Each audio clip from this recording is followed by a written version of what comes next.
So we'll go live on YouTube in just a sec, and then we'll Cool. get started. All right.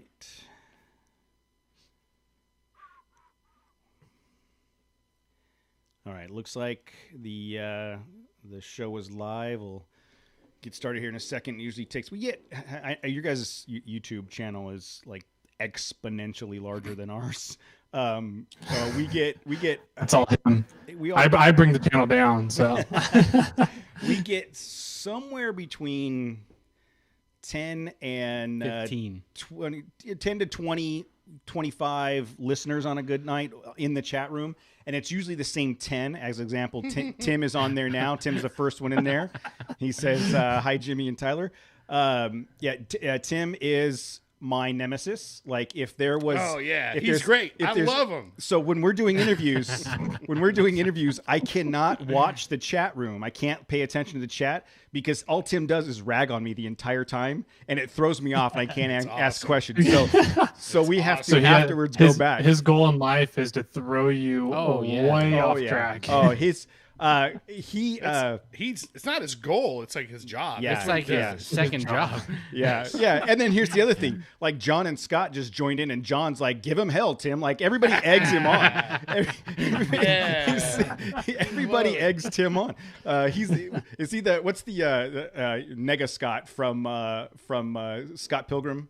He's the Nega Cody. He's like the opposite. Yes. Cool 20-year-old reference, bro. It's like, come on, Scott Pilgrim. Yeah. Scott Pilgrim versus the World. I have no idea what you're talking about. Oh wow. Scott, either. I'm lost. Okay, there is a movie called Scott Pilgrim versus the World. it's okay. It is fucking phenomenal. It is not that good. I've watched it 20 times. What's her name's hot in it? Oh yeah. Mary Masterson. That chick. Yeah, she's hot. So it is. Go find it. It's like 20 years old. Like John Cerna. John Cerna, right? I don't know. So it's The an wrestler? older. No, not John No, Cena. you can't see him. He beat me to it. I was gonna say, Denny, in here, wrestler. You can't see him though. It is. It's a comic book adaptation to a movie, and it's super. Like the way they stylize and the way they film it, and all the graphics and everything. I absolutely love the movie. So Don't waste your time. Go watch it. We'll have you back on to do a review of Scott Pilgrim versus the World. I like that movie, but we've already talked about it too much. Come on. All right, so we're starting to get loaded up in the chat room, which means I need to stop paying attention to them. Move this window over here to cover up Tim's comments. Let's say, where's the chat room at? I'll go in there and fight with Tim. It's on YouTube. It's on YouTube. Yeah. If you go to the YouTube channel. Logging in right now. Totally. Okay, you're my proxy. You have to defend me against the evils of Tim. What if Tim recruits him onto his side? Yeah, Tim will convert him. Tim will you'll have convert him. a whole nother podcast. I'm gonna start asking Tim That's questions on the audio. Oh, here. well, you know what's funny? We were just talking about this because we have Just start recording, dude. Okay, so yeah, you're right. So Just hit record. 3, 2, 1. Okay, it is 6:30-ish Monday night. That means it's time for a Trail Chaser episode. We have Jimmy and Tyler from Snail Trail on with us tonight. How are you guys doing? Doing good? Doing well, thanks. Yeah, thanks for having us on, man. So no, thank you for coming on. Thanks for coming on. Yeah, we doing were- us a favor. You're doing us a favor. We were kind of in pre-conversations, and Jose just reminded me to hit record just to get started. But what we were talking about is in our chat room we have people that show up every Monday night and start having conversations, and there's a couple people in there that I will say have very strong opinions about the hosts of the Trail Chasers podcast, especially me. And that is my arch nemesis. His name is Tim. So if you guys, anything Tim says in the chat room is not true. It's all fake. Is that fake news? I was gonna go down that route, but I decided not to. Is that fake news I've been hearing about? It's so much about that. But the I feel like there's a lot of our listeners that are your listeners. And maybe not so much vice versa, but pretty much all 15 people that listen to our show listen to your show for sure. They're live right now. All 15 people. all 15 of our listeners are on and listening to this show. Snail Trail 4x4, website, YouTube, podcast, all kinds of different stuff. Let's start with you, Jimmy. First of all, Jimmy Jet, is that a stage name or were you born that way? This is weekend name. No, that's actually my middle name is Jet. Oh man, Like Paul John Travolta. No, like Paul McCartney and Wings. Jet. John Travolta. That's his middle name. No, John Travolta named his kid Jet. Oh. Jet Travolta. Oh, okay. Yeah. That I is- liked, yeah, I okay, like the well- Paul McCartney reference better. No. Yeah, definitely. So my actual name is James Jet Black. Oh, Wow. come on. Seriously? Right? Jet That's Black. cheating, This right? conversation is over because I can never be. Mike He was drop? born for success. Yes. Yeah, dude. That's like. That's a power name. That dude. is, that is absolutely a go out into the world and be cool name. That is, the rest of us have to fight through. I mean, Matt, what are you going to do with that? What do you Jose. Well, expect actually, to when I I have name the my You still son can't Matt, pronounce my last name. I've been married to your sister for 15 years. You still don't even know what my last name is. Has it been 15 years? That feels like it. I don't know, dude. How did you make it Maybe that it long? was less. I don't know. How did you make it that long? Yeah. And then Tyler Yeah, if introduced. I actually ever have a son, I want to name it Matt. So it'd be Matt Black. After me? Oh, after me. Wow, thanks, man. We just met. I'm honored. That is funny. All right. And Tyler, introduce yourself, please. Hi, I'm Tyler. I'm one of the other hosts on Snail Trail 4x4. So I bring the channel down. So the level goes up when Jimmy talks. Everybody loves him. And then apparently whenever I talk, everybody leaves and goes away. Yeah, I know that feeling. I So know that you're feeling. Cody. Yeah, yeah. You're You know the Cody feeling? on your podcast. You and I should start a show. No one will listen. I think There that's we what'll go. happen. Yeah. It'll be the unpodcast. Me and Jimmy are going to start a podcast. It's going to be amazing. We're going to talk about conspiracies. No. It's going to No. be the best. No. So look at it. I mean, you guys are extremely popular on YouTube, and the podcast has been going for how long now? 134 episodes as of today. But that equates to like 2 weeks. So What? Well, no, they do multiple episodes. How does that work? They do multiple episodes a Hey, week. is Yeah, we Oh, do I 2 see. episodes a week, and Oh, we've been on a 2 little episodes over a week? year. Okay. And there's a while you guys were putting out 3, right? With like that Thursday, some Thursday like information. Yeah, we did kind that. of that was the what was it? The Tyler's Yeah, terribly Terribly twisted, Twisted. topics Right. talks. Yeah, the TTTTTs, Triple whatever T's or those were. something. So yeah. Well, that I mean, Those were fun though. that is, man, 134 episodes in a year. That's a serious accomplishment because I know how difficult it is to put one episode out a week. you can barely get me to show up like once a week, as it is. Pretty much. If Right? I do not remind these guys on a regular basis, I don't think, other than the I fact get that lost all the time. they Still, get, I have to use Google to find your house. they get fed when they get here usually, so I think that's why they show up. It's for the it's for the Yeah. food. And then the There's a YouTube. trained response now online. Yes, it's Pavlov, right? And then the YouTube channel is a year old now, right? No, the YouTube channel's a little over 3 years old. 3 years old. So Yeah, you I started it on on 4th of July in 2017. And how many YouTube episodes or videos do you have uploaded at this point? Do you know? Oh, I think I'm over 250. Man, so do you guys work? Yeah, you guys have jobs or families or kids. Yes, we do. Well, for the last year, this has been my job. Fantastic. So Wow. that's awesome. Yeah. That is impressive and awesome. And one of the things I wanted to comment about on the YouTube stuff, because I've watched, I don't watch it religiously, but I have tuned in. And one of the things I like the most about your YouTube stuff, and I want to know if this is intentional, is that it's very turn on the camera and go, very organic. It's not scripted. It's very much your personalities come out in the YouTube channels. It's like, I believe part of the success is that people watch the video and they feel like they're hanging out in the garage with you guys. I mean, did it start that way, or did that something that you had to work on? Pretty much that's what we were going for. Like we've found that through the YouTube and the podcast and everything that we're just kind of normal people that decided one day to hit a record button, and people like it, and people like to learn about the information and the stupid things that we get ourselves into. So definitely it's a lot of personality kind of goes into it, and it's definitely a lot of fly by the seat of our pants kind of thing. It's been funny. Some of the times we'll be in the shop recording different stuff, and I'll be like, "That was awful. Do you want to retake it?" And he goes, "Nah, let's just keep going." Nope. Well, because That's what they expect. well, That's there the are fans awful want. days. There Yeah. are times when things Absolutely. go wrong. I mean, Yeah. and that's again that goes back to the ability for people to connect, make a connection with you guys. There's the reality of, oh, this didn't go exactly as planned, or I'm not really sure about this. Let's learn about it together. And it's not like a scripted. There are some shows that I've watched, and even podcasts I've tried to listen to, where the content is so scripted and like a repetition of Wikipedia as an effort to demonstrate superior knowledge. It comes off all wrong, and you can't connect to that. And you guys are like the opposite of that. You're very organic and real, and I really appreciate that about the content that you put out.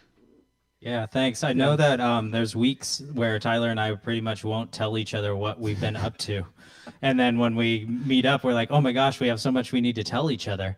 And that's why, and our reactions are for the most part are genuine reactions, because we haven't told them like, oh, you know what? Hey, by the way, I popped your tires the other day. Hold on. Whoa. And so the genuine reaction will come through because that's actually the first time we've been hearing about it. Yeah. A big goal of ours is to encourage people to get out and go off-roading and get out into the wild and get out and play with their vehicles and get out and work on their vehicles and wrench on their vehicles and figure out how their vehicles work, how to make them better.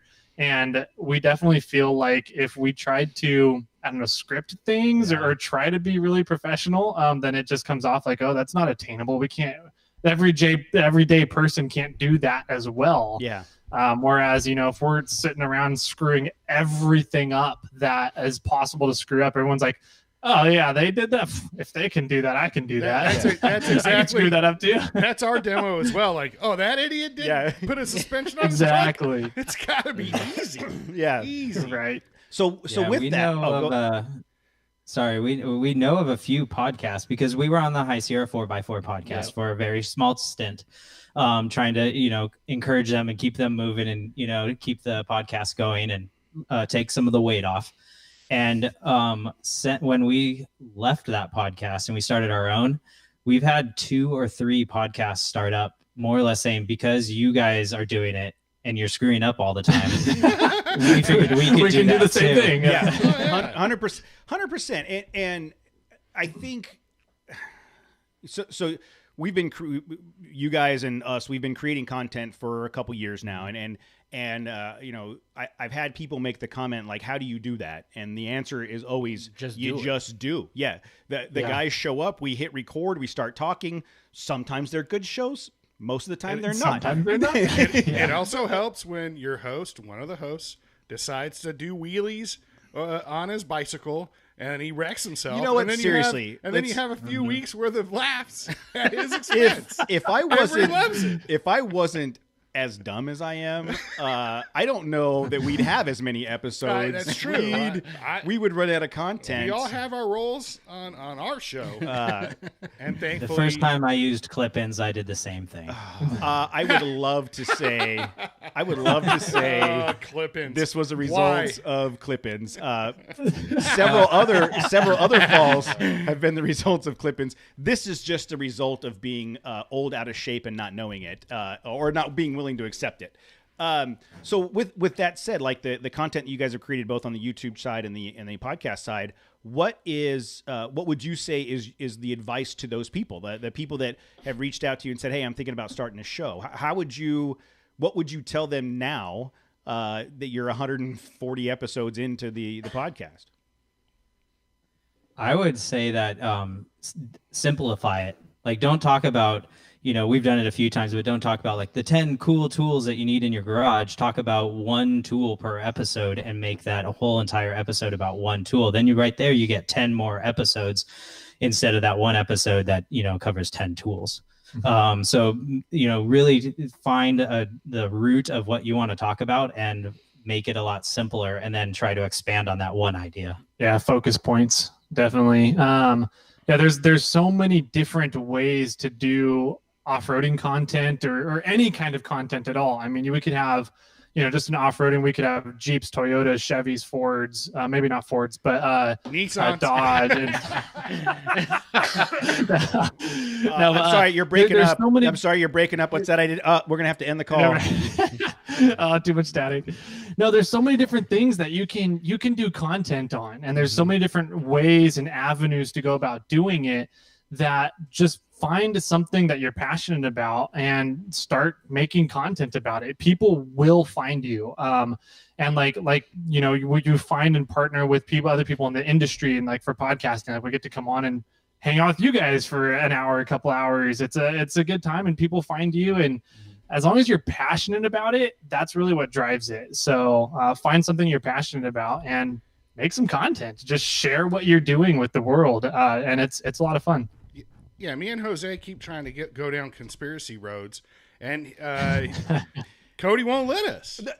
Look, if either one of you, we're passionate. If either one of you could figure out how to make the technology work and actually produce a show, you're welcome. You're welcome to start your own. All right. Well, we want to record.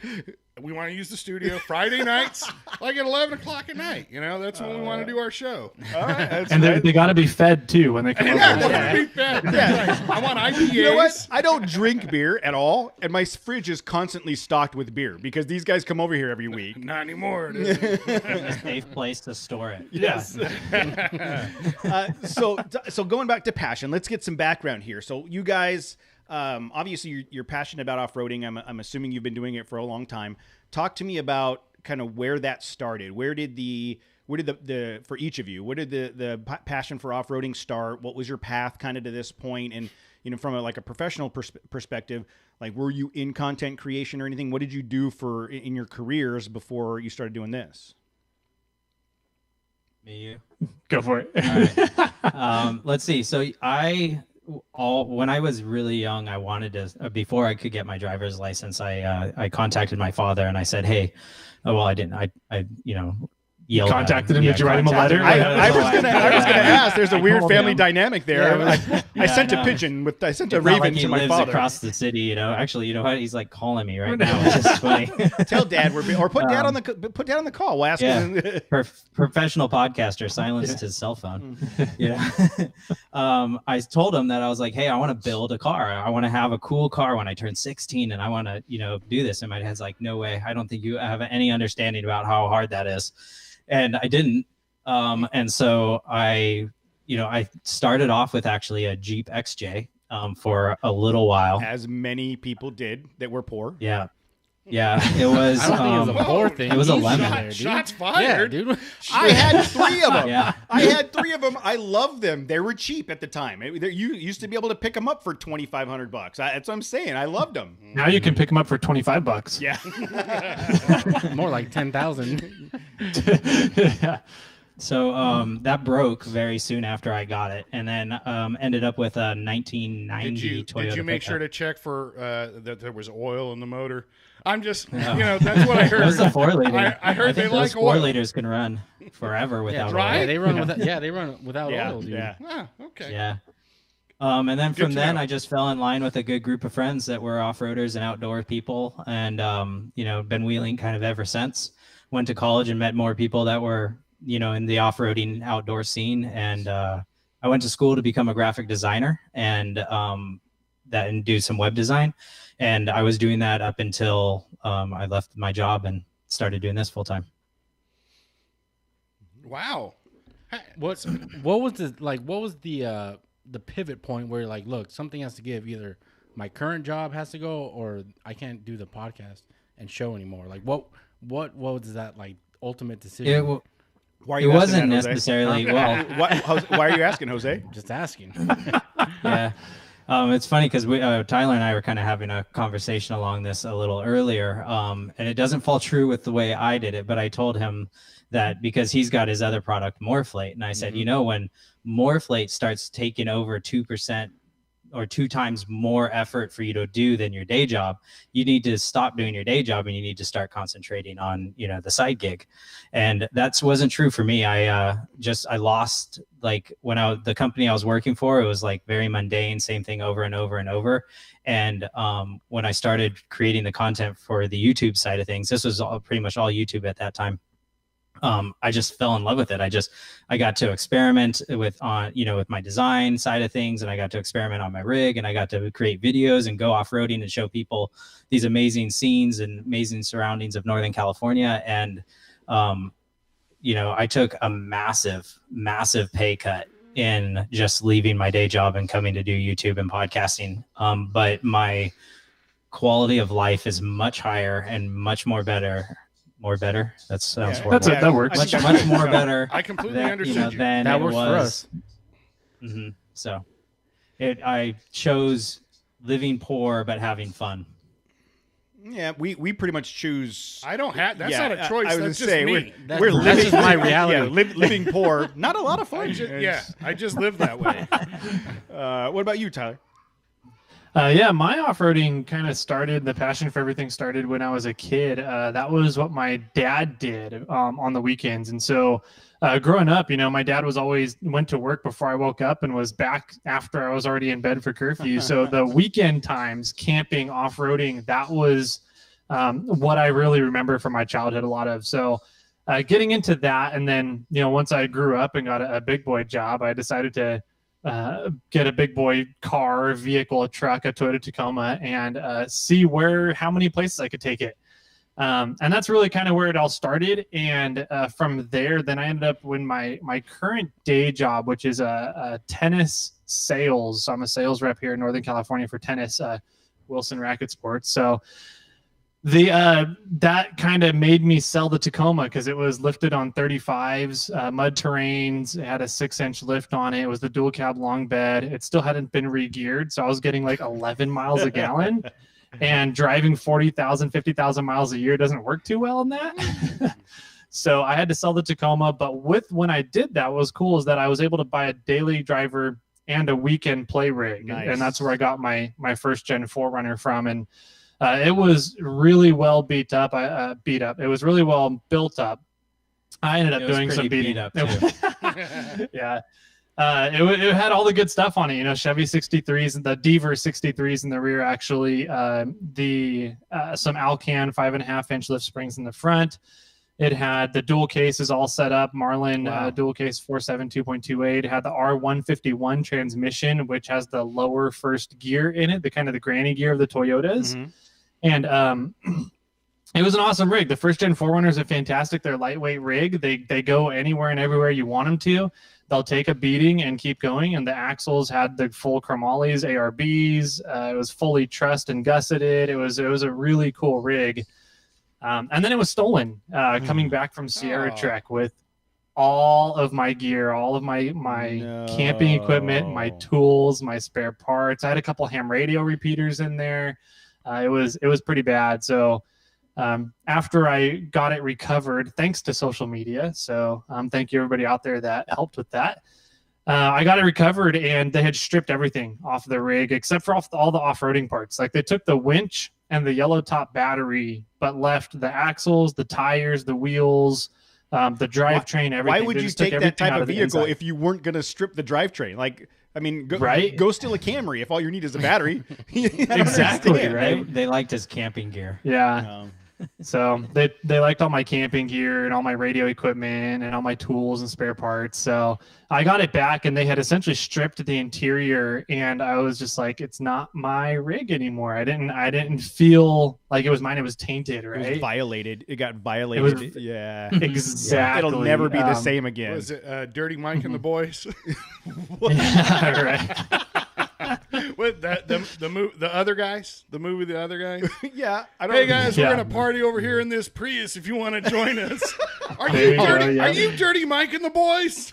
You don't remember that? I don't. Oh my god, it's good. Yeah, we're in the coat covered Prius, right? Yeah, exactly. Yeah. Yeah. That's no. Yeah. And you're giving me shit about Scott Pilgrim versus the World. That movie's way better than the At other least guys. it's from the last 10 years. No, You're not it's like not. 20-year-old Shut up. movie. And it has Dirty Mike and the Boys. That guy was not in Scott Pilgrim. So you got it back, and it's tainted, and then what?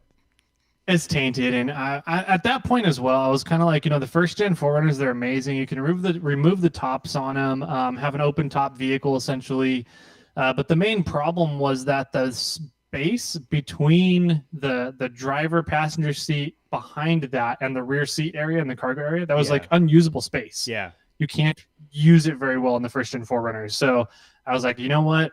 I want an SUV still because I'm too lazy to weatherproof all of my gear for a pickup. And I wanted 4 doors so that I can access behind the driver and passenger seat a lot more easy. And so I was actually in New York for work, and Jimmy messaged me about a 94 4Runner that popped up on Facebook Marketplace.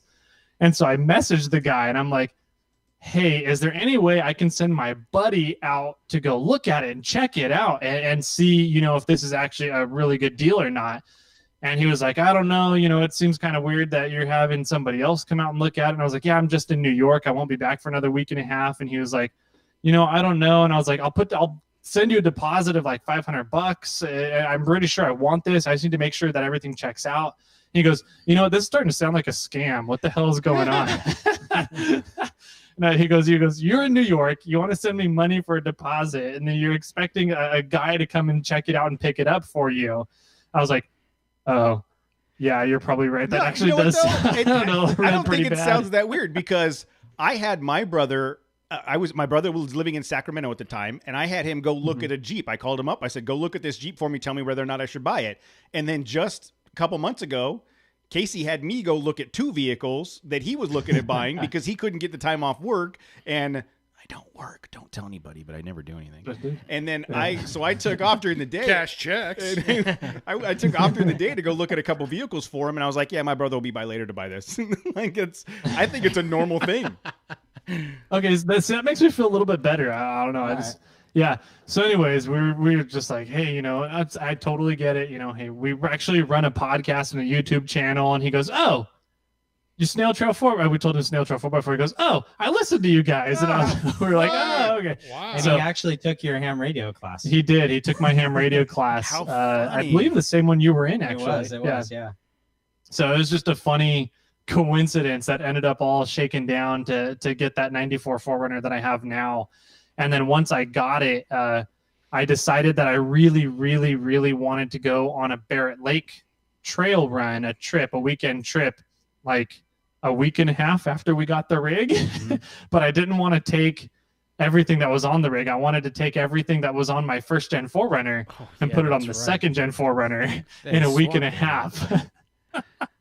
So we ended up doing a big swappy swap where we took the transmission, T cases, and axles, well, out of at least 2 rigs, the axles out of 2 rigs, and swapped everything. And then we took his transmission and T cases out of his truck and put them in one of the 4Runners. And so we ended up swapping around 3 drivetrains within a week. It was kind of fun. See, that's the difference between you guys and us. If we had 2.5 months to change the oil and install stickers on one of our trucks, we'd be like, I don't know, man. I don't know if we can get it done in time. I do it. I take it back. Jose. I do it. Yeah, you Jose, guys don't do it. Yeah. So yeah, we don't. I don't ever get that deep into when it gets that bad. It's time for a new vehicle. It's just let's just get something else. I don't Just give up on it. Yeah. This truck's dirty. Yeah. I think the tires are worn down. Trade it in. Yeah.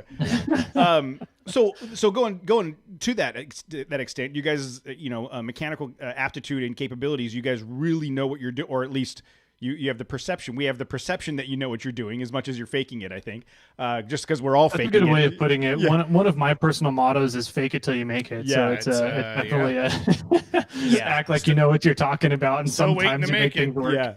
But where did that come from? Are you guys just the type of people that aren't afraid to tear stuff open and see what happens? Or did you have some kind of like experience or training in the mechanical world?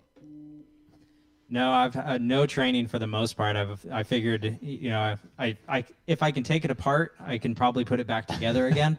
And most of the time it's worked out for me. Sometimes it doesn't in my favor. I actually just broke apart yesterday, working on something. So, but once you get your hands dirty and you start small, start easy, start, changing some lights or, stickers, something simple. Start with stickers. Yeah, Start with stickers. Start with stickers, and then move to blinker fluid, and Yes. move on from there. Muffler bearings. Yep. Of course. Yeah. I always kept so when I was 19 and I got my first Jeep, it was a bucket of crap, and I couldn't afford to have anybody work on it, so I would do it. And I always took the approach of, well, it's already broken. So worst case scenario is I can get It's in there and still fix broken? it, or worst case scenario, it's still broken and I have to take it to a shop either way. So it was like whatever. I'm gonna at least give it a shot. And I'm sure I shot WD-40 into places it didn't belong and replaced parts that didn't need to be replaced. But that's kind of how you learn to do things. And Yeah. Well, I mean, WD-40 washes off, right? Yeah. Eventually. But there's been several It's times. combustible. You're all right. There's been several times where, like, I had a buddy that needed to put in a rear locker and a lunchbox locker, and he's like, "Can you do it?" Yeah, sure, let's do it. And we just start taking it apart and put it together. I mean, it's He trusted you. yeah, nobody should do, but Mistake one. but we have done enough to our vehicles to where the three of us aren't afraid to try. I think it's more about not wanting to take the time to do it more than anything. Yeah, that's where I'm currently at. I'm doing a 3-4 swap on my 4Runner right now because I blew the third cylinder on my 22 RE.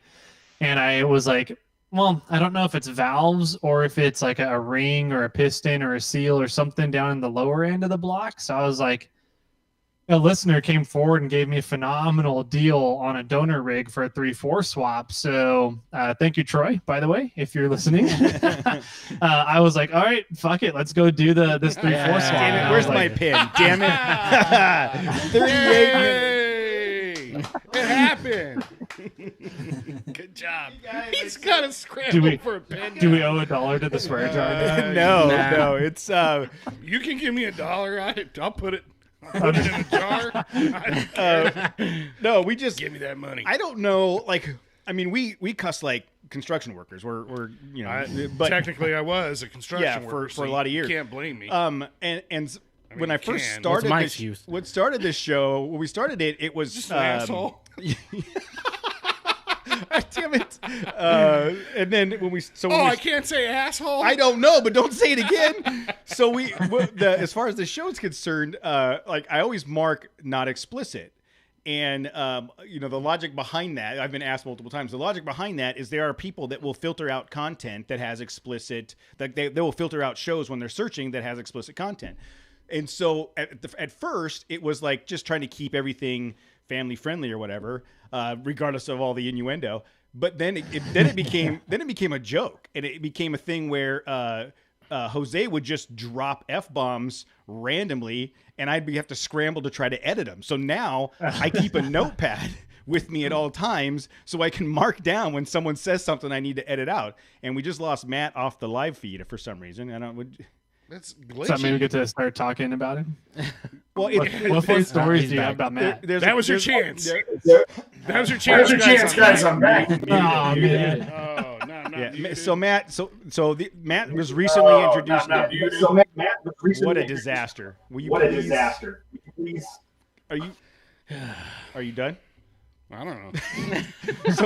What? Ruining the show? No. Too late for that. It's dude. I'm just getting 2020, started, baby. It is 2020. Matt is just now figuring out how to turn computers on, and But I do it like every time. Just about every time I'm able to turn it on, and I think I should get some credit. You know that movie Encino Man? What's with the old movie references? I Now don't you're know. going way back. That's old, dude. Yeah. So, with that, you guys are heavy Toyota content because you both drive Toyotas. What was that like an intentional thing, or was it just you gravitated towards the Toyota brand and that's where you kind of built your content from? We actually started, we just really both like Toyotas. They're kind of like building with Legos and playing with Legos. You can take them apart and take parts off other rigs and just slap them onto your rig and swap through drivetrains in a week and a half without too many issues. So we both like the building block Lego-ness of Toyotas. And when we started on the High Sierra 4x4, they were heavily Jeep content.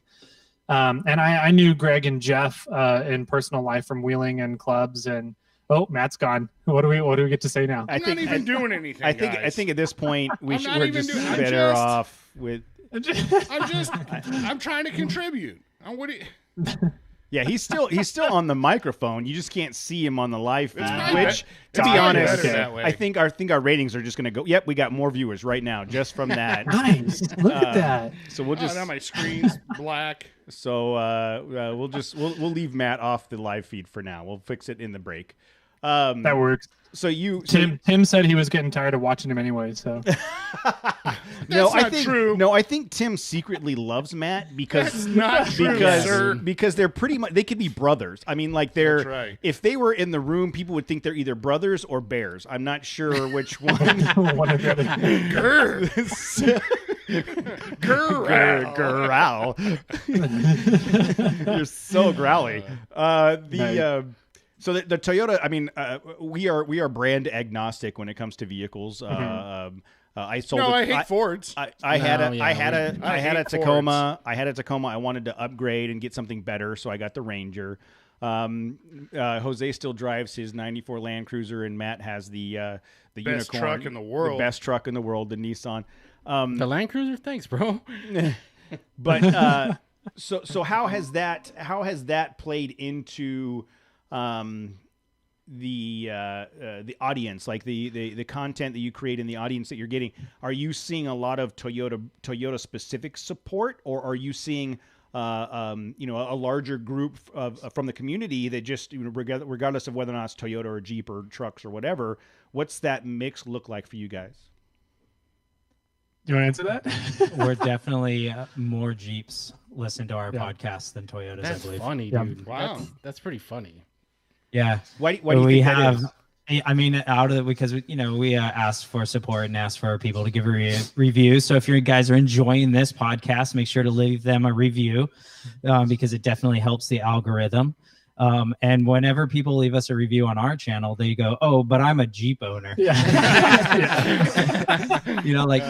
You guys cover great content, but I'm a Jeep owner. Yeah. But they're still, hanging out and listening. And I think it's more, it's just all about the off-roading community. And, if we're just talking about doing axle swaps, it's, whether it's on a Toyota or on a Jeep, a Ford or a Nissan, it's all an axle swap. So, it's very relatable content. Yeah, and I think that says a lot about your content and the way you guys produce stuff than it does the brand. So I mean, if you're a Toyota guy and you want to know specifically Toyota stuff, and someone has a Toyota show that's not very good, but at least the knowledge is there, you'll listen to it. I'm a Ford guy. I'll listen to you guys because you're fun, because you got good information, because you know what I mean. I think that's a representation of the fact that you guys are putting out content that is a broader spectrum and relatable, versus just like, this is how you do an axle swap in an 84 Tacoma or 84 Toyota, whatever. So I think that's a big part of your guys' success. Up in Sacramento, so I've spent a minor amount of time up there. Like I said, my brother lived up there for a while. What's the wheeling environment there? How far are you away from the large, like Rubicon, bigger well-known places? We are about an hour and a half from the Rubicon, from Fordyce, Barrett Lake, all the big trails here in NorCal. So we're definitely spoiled. Almost every single rock crawling trail up in our area is definitely like granite, and the High Sierra granite with evergreen pine trees everywhere, a few juniper trees here and there kind of thing. But it's a lot of High Sierra granite. So you get a lot of ledges, a lot of just big, smooth, rounded boulders kind of thing. Not a whole lot of jagged stuff like shale and slate, and not a whole lot of mud rock crawling. You'll see out on the East Coast a lot. Not a lot of mudding like you'll see down south. It's just a lot of granite, which is really cool. It's a different type of wheeling from other different types of wheeling. There's definitely different styles of off-roading out there. But to be within an hour and a half of Rubicon and Fordyce is pretty cool. And we often find ourselves like, hey, do you want to go 3 hours down to like Fresno? And Fresno has some amazing High Sierra trails as well, like Swamp Lake, Doozy Ersham, the Red Mountain trails down there. And we're like, that's like a 3.5 hour trip. I think we'll stick to the Rubicon and Fordyce. Yeah, we're sort of jaded on that aspect. Yeah. And I think, so looking at the vehicles that you guys have, I think that environment that you're in is has driven the builds of your vehicle. I mean, the large axles, Absolutely. the stoutness. Like none of our vehicles are built like that. None of our vehicles are built to take on those large rocks and those bigger trails, because we have so much desert and trail and fire road access here. We never get to that point. But I'm sure that if we lived an hour and a half away from the Rubicon, we'd all be on 37s with so 60s. too. Yeah. I mean, honestly, think about how long it takes. An hour and a half doesn't really get you anywhere. It took me an hour and a half to get here from work, and it's only like 24 25 miles. dude. Yeah, so time's not really a good scale for us. Being SoCal. Yeah. yeah. Oh, miles. Miles, yeah. How many miles to the Rubicon? To the Rubicon, 80? Yeah. 80, 85 to 100, something like that. Yeah, that's a day and a half. Like, Oh, 80 yeah, you miles just- here. I mean, it's still like it's sort of like camping. It's like an adventure. You got to Yeah. pack some food. Yeah. So I remember. That's why in Southern California, there's a lot of people that have rooftop tents, and everybody thinks that's for camping. That's No, just for just- when the 405 No. shuts down, Yeah. they have a Just place pull to over. sleep for the night. I mean, Pull that's, over on the shoulder. Yeah, just like a you're like, long haul trucker. Just honey, pull over. Yeah, honey, I'm not pull going to the make it tent home for out. dinner. I'm going to pop open the tent, and open up the scuttle, and get some cooking in. Hey Tyler, but going back to like vehicle purpose or case specific builds, right? Like I remember the episode you went to Baja in your 4Runner. You said it handled like Yes. shit, right? Because I mean, it's not built. It's not built for Jose, the, watch out. You can't cuss No. anymore. You got to use the word poop. Shite? I have never it bleeped handled out like poop. I've never bleeped out shit. Well, no, it's just that his truck was so set up for extreme, like rock crawling. Yeah. That up in the whoops and in the long, just corrugated road, like it was not set up for that at all. Oh, it sucked. It was terrible. I in that rig, because I'm always doing low speed rock crawling where, down travel and traction is really the name of the game. When you get into the desert like Baja and you have to worry about up travel and having bump stops, which I didn't have down in Baja, I destroyed my rear cross member. The shocks just Oh, that's bottomed right. You had out to, so many times. You had to get it welded, some shop down there or something, right? Yes, I did. I had to drive back into town that day and have them weld up my rear cross member, and then I broke it again before leaving on the way home in a different spot. So I sheared it twice down there, and just being on a solid axle, doing high speed stuff, just definitely is not as comfortable.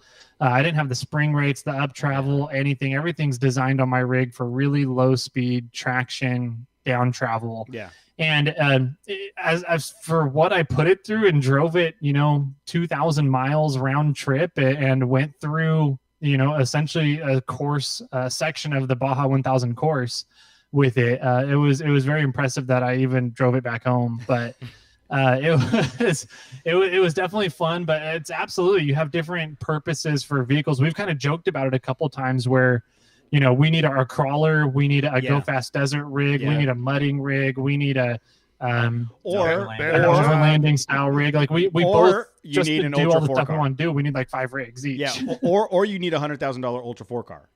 Like there you go. that's- Yeah, that would work too. Yeah, that's I think I'm going to save up the money. Instead of getting 5 $20,000 cars, I'll get $100,000 Ultra 4 car. But like us for down here, like our terrain wouldn't know. varies. Sorry to cut you guys off.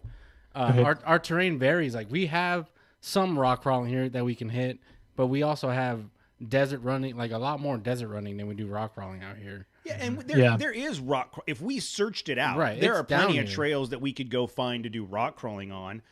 We just don't do much of it because of the way our rigs are set up. I mean, Gold Mountain, for example, would be something that's I think more people would consider it to be rock crawling. John because, Bull would or be. John Bull. And John which- Bull's a good one. Yeah. which Yeah. I'm totally willing to do because I've got the sliders and everything now. Once Matt gets the sliders on, I think it's something we try to do on our 33-inch tires and see what happens. But yeah, the large rocks and ravines and stuff of the Rubicon, there's only so far we're going to get without some assistance. But to your point, we spend a lot of time in the desert, the dry desert out there. And, I'll speak for Matt and I. Yeah, well, more importantly, my AC works great. Yeah. So my rig was is gonna set get up. My rig is set up how I want it and need it, nice and cold. Yeah. And the three of us daily drive our vehicles. I know you, Tyler, you had said that you've got 2 vehicles now, and Do you tow the 4Runner to trails, or do you drive it? I drive it. I love driving the 4Runner 2 trails. I don't like the logistics of taking a tow rig and having, if you take a tow rig to a trail, you have to come out at the same point you went in. Yes. So that A, not only limits you on what trails you can run, but B, then you got to find extra parking and hope that somebody doesn't block you in while you're parked there, and hope that your trailer's still there when you come back. And there's just a lot of extra logistics with towing vehicles that I really don't like. And being, within an hour and a half, 2 hours of some really awesome trails up here in NorCal, there's not really a whole lot of a reason to tow to a trail when you're that close, and you can get parts on a whim to just go back up the following day and fix your rig and get it off the trail, kind of thing. Yeah, and that's always been my opposition to the side-by-side world. Is when I would go wheeling with buddies that had side-by-sides. Those things are pretty fun, and especially now, the way they're built now, they're a lot of fun. Yeah, they have 150 horsepower, turbocharged. Yeah, but I specifically, I remember a trip. We went wheeling. We started down at the base of the mountain, wheeled up to this cafe, and nothing went right. We hit all kinds of detours and problems. We got there for lunch, and everybody else had to turn around and go back the way we just came to get back to where their vehicles are. And me and my buddy were like, peace, man, we're going home. Like, we just jumped on the freeway and went home. So I've always been a proponent of the off-road truck world versus the side-by-side because of that. I mean, if you can do both, kudos. But granola bars to use. But no, I agree that the trailering is it has its own sense of logistics.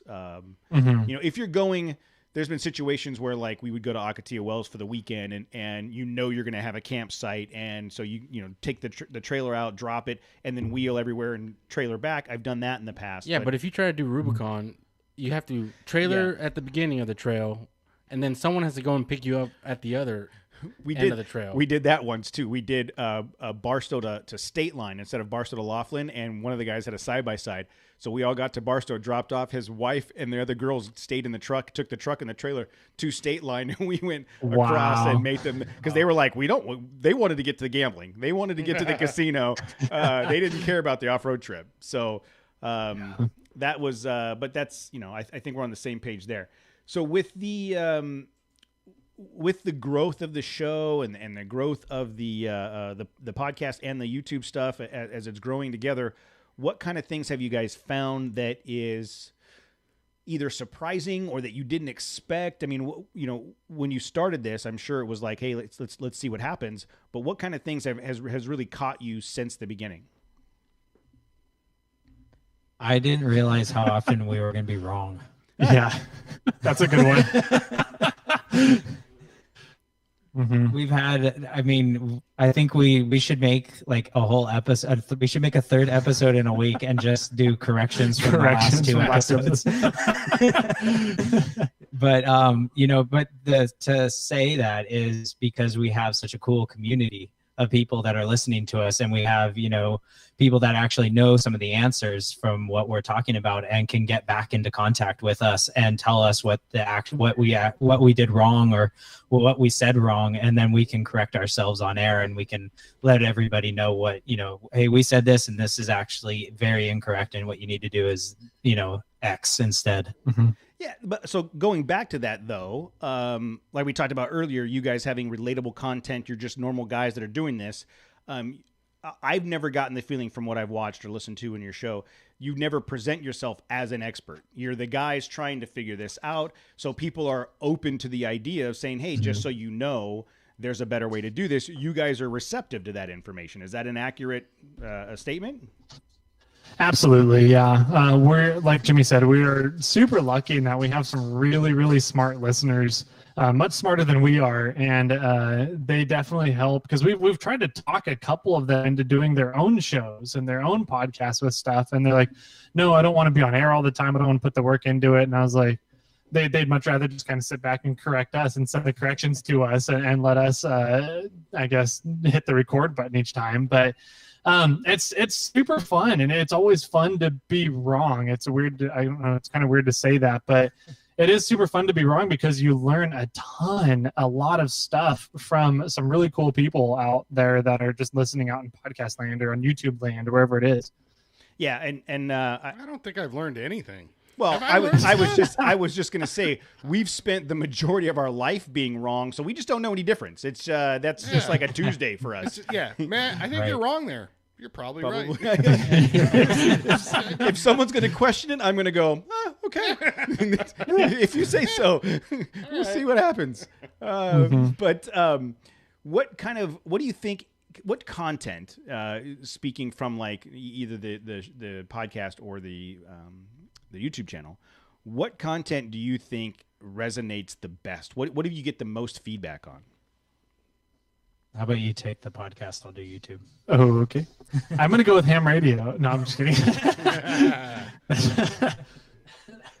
No, that's just the one I love talking about the most. I don't know, the most feedback that we gain, we typically get, we talked a little bit about earlier, taking and talking about, say 10 things you need to take camping or what are things that you need to have in your vehicle for safety measures, or what are things you need to have in order to survive in the environment for 3 to 4 days just to get back to civilization. Those ones we tend to get quite a bit of positive feedback on.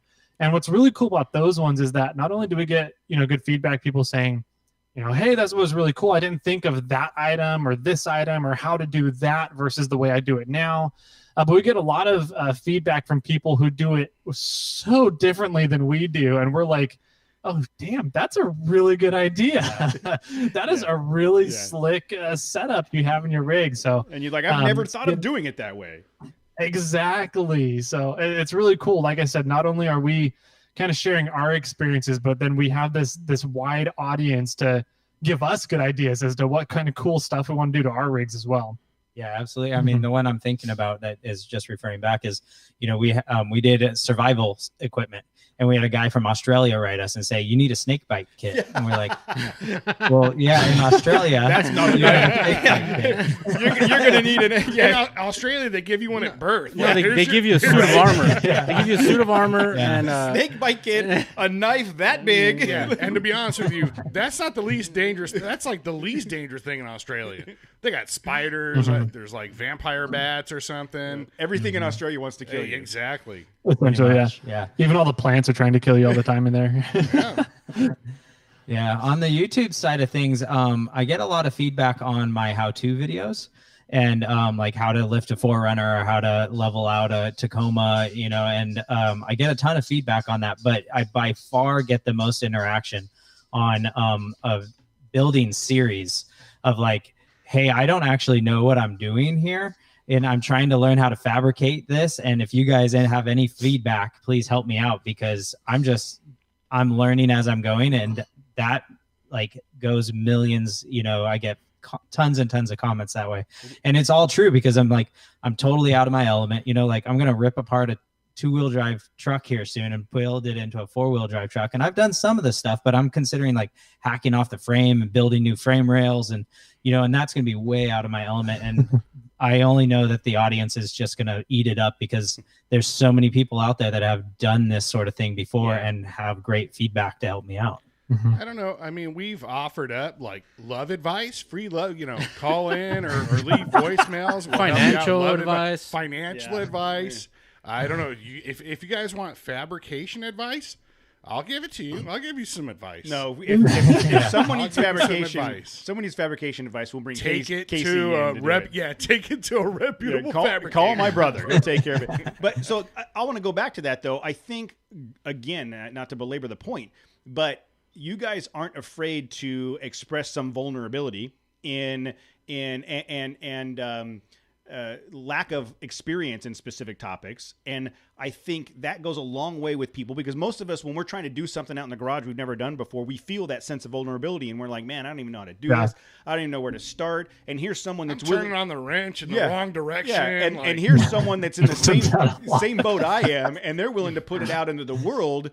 And then I think the other piece of that is there are people in the world that have that experience, and I think about like the old school guys that have been doing this forever, and they want to share that knowledge, and you're giving them an outlet for that. When you say, hey, I don't know how to do this, that's taking that guy that's like, oh yes, I've been listening to this show for 130 episodes, and this is the one thing I absolutely know for certain. I'm going to reach out and tell him how to do this, right? So my moment has come. Yes. They've been waiting 130 seconds. Yeah, like if we ever said, like, oh man, you poor bastard. Like you're listening to our show, it's like, dude, finally you got some valuable content. You've been waiting for 2-3 years. No, I'm saying the listener is able to provide that content. Oh yeah. The listener is able to participate. That'd be like my wife coming on the show and saying, I want to bag on Cody for a while, and then Tim would be like, yes, this is my moment. I can help. I'm going to contribute. I can contribute. Yeah, you know what? Now that I think about that, I think they're connected on Instagram, which I should probably thwart. I need to make sure that they're probably getting together before the show. Like, where do you think during Tim the gets week. his ammo? Yeah, exactly. Tim- He knows where to hit you. Yeah, Timmy's in the background saying, this is what Cody did stupid this week. Yeah, that's all I need. That's all I need. Yeah, episode 50, we took our significance on air with us, and we got a lot of feedback from that one too. Yeah, we did a wife's episode where the three of us, we turned on the machines and walked out, and the wife's no script. The wife's went for an hour and a half, and it is still the most commented on, most loved episode. The girls could do way better at this than we do, for sure. Nice. So with that, talk about this 2-wheel drive vehicle you're about to rip apart. What's the plan there?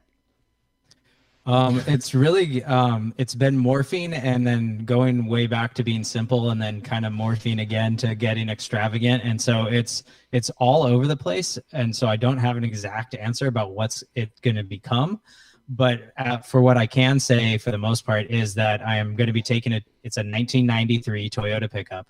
It's a 2-wheel drive, and so I'm doing a solid axle swap on it, and then I'm going to still keep the 22 RE that's in there because that's totally fine for rock crawling. We don't need a massive V8 because we'll have all the torques in the world, because I'm going to add some dual T cases in there. Triple cases. I might do triple cases where that's on the list. Wow. And then as for suspension, I'm not entirely sure what's going to happen yet. We're in some discussions with some other people, and if the stars align, then maybe we'll do some more fancy things. But if things don't line up as planned, it might just end up being a budget build. Wait, I thought the plan was to do a 4-wheel independent suspension rig, like a ultra desert bomb truck. Rear engine. Yeah, rear four-wheel engine, independent 4-wheel suspension. independent. So look, Snail Trail Racing and the Ultra 4 next year, we're down here. We'll be your pit crew. We'll be the pit crew. Yeah. You guys We can bring wrench on stuff. Yeah. No. It may not run the same after you leave the pit. Yeah, but, Jose can wrench on stuff. Yeah. We could put gas in the car. I can help drinking beer. yeah. If you need help drinking some beer, I'm really good with the towel, like wiping off your face because you're sweaty. After that, you're on your own, man. We've actually had a challenge from a couple listeners because we have a couple of other podcasts that we're pretty close with, that we do a lot of different events with. We meet up a couple times a year. Mike and Max's Off-Road Podcast and Wheeling Wine and Whiskey. Yeah. And we had a couple listeners reach out and say that we all needed to challenge each other to each come up with a 4600 car for Hammers, which is the stock class for Hammers. So we would do a Toyota, Wheeling Wine and Whiskey would do a Jeep of some kind. And then Mike and Max's Off-Road would be, I don't know, maybe another Liberty or a Patriot or something. I don't know. We would do a Frontier. Yeah. There you go. Yeah, there we go. And we'd win. Yeah, I think we would totally do a Just stock Frontier. Yeah, just a stock Gardner truck. 31. Because here's the thing. Here's the thing. Yeah, AC. We could buy and perfectly functioning AC. We could buy Yes. 4 Frontiers and just stage them at different parts of the trail, and just like drive this with it'd be like a relay, a Frontier relay, Yes. where you get this We'd one have far enough, a baton Yeah. that we'd pass. wreck it, push it off the trail so nobody noticed. Get in the other one. Just get 4 white Frontiers and line them up on the course and just leapfrog. I think we could do it. You know, that's not a bad idea. Create kind of like a Hammers relay style race where you have to go from point to point to point, and if you break your rig, then you are hoofing it. You're running to the next point to get your next rig. Hashtag, I came up with that. That's my idea. I hashtagged it. Look, that makes it legit. I don't know if you guys do this on your show, but we've realized that legally, if you say hashtag it's mine, I own it. It's patented. It's as good as the patent. You don't need anything after that. That's legal. It's binding. It's binding. So, are you any chance that you guys are going to come down to Hammers this year? We'll see. I've gone down the past 2 years in a row. Jimmy's nodding yes. I just learned that the main crew that I usually go down with, we have 3-4 rigs that race in Hammers from my main group of people, and one of them is taking this year off. They're not going to be going down to Hammers this year, so I would assume the other 3 rigs are still going to go, and if they do, then I'm going to try and find a way to go. It was really hard doing it last year because I was still trying to work my day job and not take vacation time. So I was sitting in the media tent because we had media passes, which was awesome. So we got the media tent and media internet. So I was sitting in the media tent though for like 4 hours, 5 hours a day, just doing my day job before I was able to go out and actually like have fun at Hammers. So if I do it again, I'm definitely taking vacation time this time and saying goodbye to the day job for that week. Oh yeah, I've more than once been at Glamis or Johnson Valley on the top of a mountain with my cell phone going, no, we can do that. We're good. I'm absolutely. I got to jump on this call though. I'm going to be in meetings for the next 4 hours. Don't bother me. Yeah. Well, if you guys do come down, I mean, let us know. Our plan is to be there. We don't know as to what. Why are you looking at me like that? No, are we going to do this? Can we do the same thing we did last year? So last year, Icon did this amazing event. It was a Overland Hammers off-road event that was a collaboration with LG ECTS, Baja Forged, Trigger Controller, Shift Pod, a bunch of people. So we got to participate in that. It was a private camping area. It was phenomenal. Nice. I don't know what Icon's plan is for this next year. You had to, when you were drinking beer, you had to have your pinky out, like, because you were really important. Like, so don't worry. Yeah. I made sure to do that. So I wasn't like blowing my cover. Like, I was like, do not embarrass me. Yeah.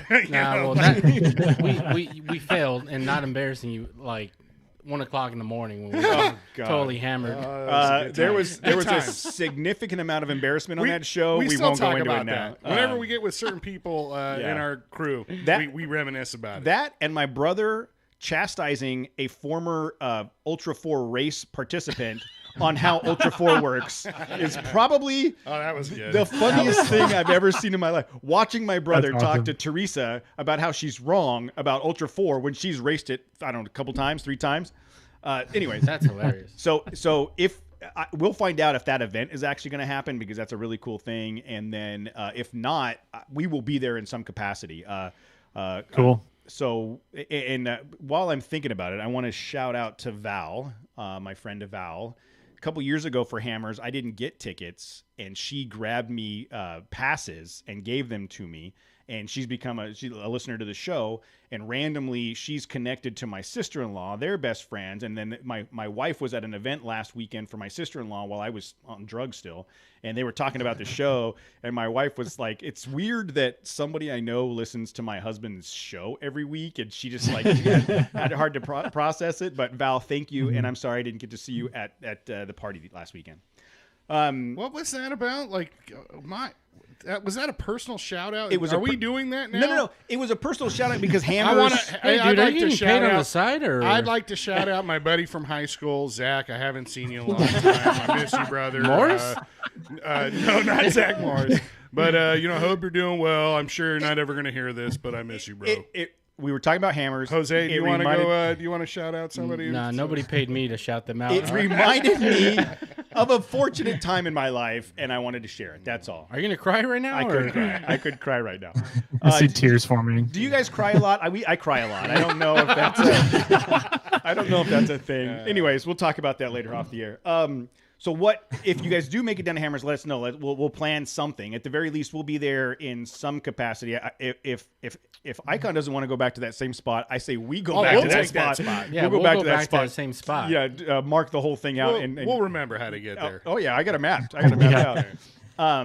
But you guys got to come down. So I started going down to Hammers with the Wheeling Wine and Whiskey guys, and those guys, they don't call it camping, they call it glamping. Yeah, they have Where like it's, trailers. glorified camping, and the whole thing, trailers, yeah. everything, right?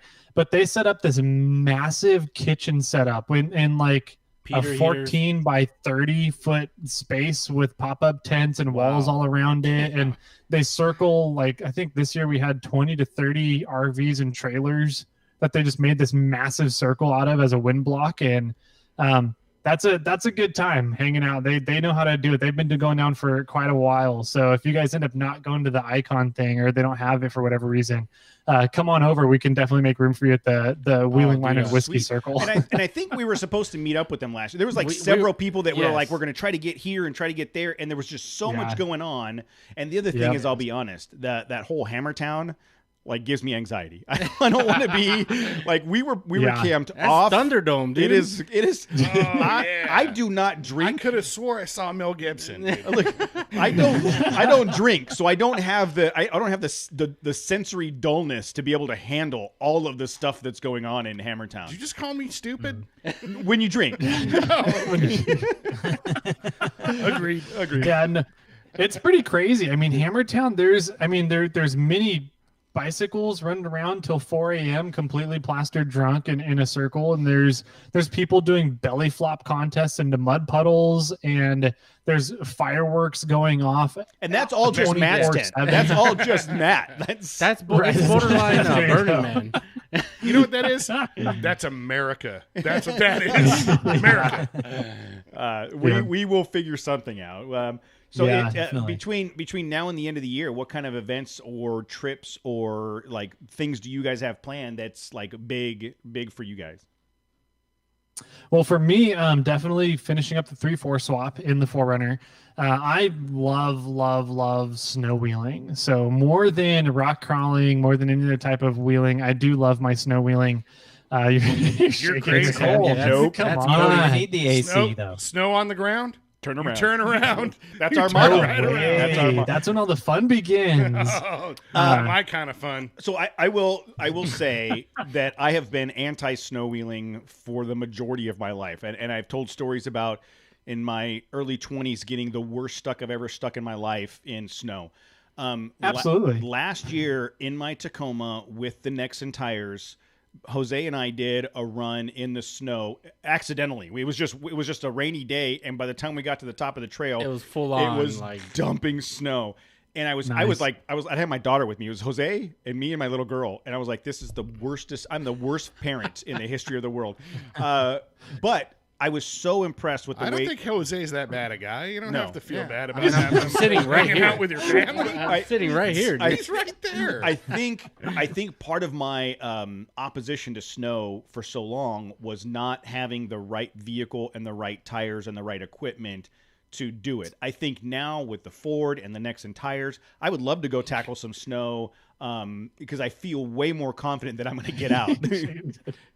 No, I was Sorry, going to say. yeah. I was laughing because the said Ford's Ford. not going to help you. Yeah, exactly. Yeah. That's why we were laughing too. No, you know what? Frankly, I felt like Hey, I've been ragging a wait, little too hard on that Ford. Wait a minute, you And, can't even you drive know. on a dirt road without busting your bump stops. Come on, man. I didn't have bump stops. You got to have bump stops to bust them. It's just leaf spring to frame. Touche. Dude. Matt used to have bump stops when we did the installation of his suspension system. What used to be bump stops was just like dented. completely dented pieces of metal, Concave. concave. There you go. So finishing up that swap, and then are you just itching to get it out in the snow once it starts coming? Absolutely. This will be the first year, not only on the 3.4 in the snow, having the power of the 3.4, which is almost twice, a little bit over twice the horsepower and 60% more torque than the 22RE. So having that in the snow with the 3950 IROX, that's going to be awesome. I haven't been up to the 3950 IROX in the snow yet. I had 36-inch IROX on my first Gen 4 runner, and then this last winter season I had the Maxxis Creepy Crawlers. I think the 37-inch Maxxis Creepy Crawlers, and those, they're a good tire. They're awesome for rocks, awesome for desert stuff, but they suck in the snow because they just don't balloon out. They stay square. You don't get a big contact patch, and so I had those last season, and I was still able to do pretty well. But I'm pretty excited to see how things are going to go this year on the IROX and the 3.4. So, Jimmy, what do you have between now and the end of the year? For the most part, it's just probably doing some small trips here and there, no big plans, and then working on the 2-wheel drive to 4-wheel drive. That's interesting because that goes like that 2-wheel drive to 4-wheel drive. You know, every once in a while we'll get a question like that, or someone will say, "What do you think?" And I'm always like, the amount of time and effort you're going to spend and the money you're going to spend, just go buy a 4-wheel drive vehicle. Just spend the extra $2,000, get the transfer case already installed. What is making you? I agree. I'm going to say I agree. If you didn't have, if I didn't get this truck for $300, okay, I would not have gone down this route. And I get people all the time saying like, you know, I get both sides, right? I get the side where people are like, why are you doing this? But then I also get the side of the audience going like, I'm so happy you're actually tackling this because I want to do this to my truck. And I already have the truck and I want to build it into a 4x4. What am I going to need to do? And so this is going to be at least a stepping stone for those people that will be out there. Now, is it smart? I would, if I were to tell people if they had a 2-wheel drive truck and they want to go off-roading, I'd say sell your 2-wheel drive and go out and buy a 4-wheel drive. It's going to be that much easier. You're not really going to save any money doing this, but it's going to be a fun challenge and a fun little project to do. From a project perspective, from a content perspective, it's amazing. And I don't know if you've ever heard of them, but check out Otwell Welding and Fabrication. They're down here in the high desert. I know. Okay. They've done. We've seen the vehicles that they've built. We've had them on the show. They're amazing. So from that whole front axle swap thing, they've probably done it 100 times. But yeah, I would personally not tackle it because I know with my schedule, I would be like, yeah, we're going to do it this weekend and get everything ripped apart. And it would sit there for 7 months and I wouldn't do anything with it and I wouldn't be able to wheel. So, hopefully you have the time to tackle it. And, yeah, thanks. When it says it's taken me almost a year to get it smogged. Yeah. And it's not because like I never got around to taking it in to get smogged. There was always something. I was getting checked engine lights. Some other issue going on, and you know, it was a truck that was stolen and taken for a joyride and had all kinds of things happen to it. And then a shop tried to fix it for the owner, and they did things wrong. And then I picked it up, and then I had to go put everything back together and figure out how to smog it so then I can actually put it in my name. So then I can start ripping it apart because now that it's in my name, I can do all these things to it. I love the fact that he's probably spent more on the smog and more time and money on this smog than the whole vehicle is worth at this point. Yes. Now see, that's absolutely true. I'm going to say if I was a financial planner, I would say it's a horrible decision. You're on the wrong path. As a content creator, I absolutely support what you're doing, and I want you to do more of it. Yeah, I definitely. I don't know how many videos I have of that rig of just, you know, things I had to work on to just get it to pass smog. You know, and now I'm to the point where now, you know, I've ripped out the suspension front and rear, the engine's out, the bed's off, the gas tank's out, you know, the transmission and everything's out. It's more or less frame and front cab sitting there about to, you know, be put back together. So are you going to put are you going to put the bed back on it? Yeah, I'm going to put the bed on it. I'm planning on bobbing it at like minimum. He's saying no, but I'm going to do it. And then I'm thinking about dovetailing it because I've never dovetailed a rig before, and I think that'd be a fun thing to try. Well, and I was thinking if the bed's already off, that's a perfect opportunity for a canopy, like a full-on like flatbed type canopy. You know, either a flatbed or a I like how he's giving you projects to do on your truck. I don't have to do it. You know what else you should do? You know what you should do? You should do the Tacoma. I thought about taking the bed off and going flatbed because then you don't have to worry about clearance and you can get the articulation. You don't have to any of that stuff. So and then they have those what's the name of the company? I don't think it's X-Venture, but they have those flatbeds that have the canopies that drop on. And so if you had a flatbed, you can set the canopy on if you wanted to go on a weekend off-road or camping trip or whatever and then take it off. So I don't know. Yeah. I mean, if It's like 6 bolts and a few other things to pull a bed off at that point. Because once you it's 8 bolts on a bed, and then once you bob it, you remove 2 of them. So we're down to 6 now. So. And then you need a buddy just to help you lift it off. That sounds safe. If you want more ideas, to waste your time and money, we're here for you, man. We will throw out all kinds of all kinds of ideas that we don't have to actually execute. I'm good at that. Perfect. Sounds like the next episode. Yeah. See what I did there, content creators? Nice. You guys are good. Here's the 10 most requested things to do on my truck, right? Here's the ideas. Well, look, guys, I love what you guys are doing. I love the fact that you guys are having so much success, and I think it really comes down to your personalities and the fact that you guys are super likable people that are just doing your thing, and everybody's grabbing onto it and gravitating to it. Thank you so much for joining us. We really appreciate it and coming on the show. Where's the best place for people to go find you and what you're doing? Oh man, there's all sorts of places. That's why I asked the channel. best place. Yeah, essentially just Google Snail Trail 4x4. Make sure the 4x4 is on there. And there's the YouTube. Oh, nice. That's like if you Google us and forget the R. You forgot our other channels without the R and trail. Yeah. Oh, that's funny.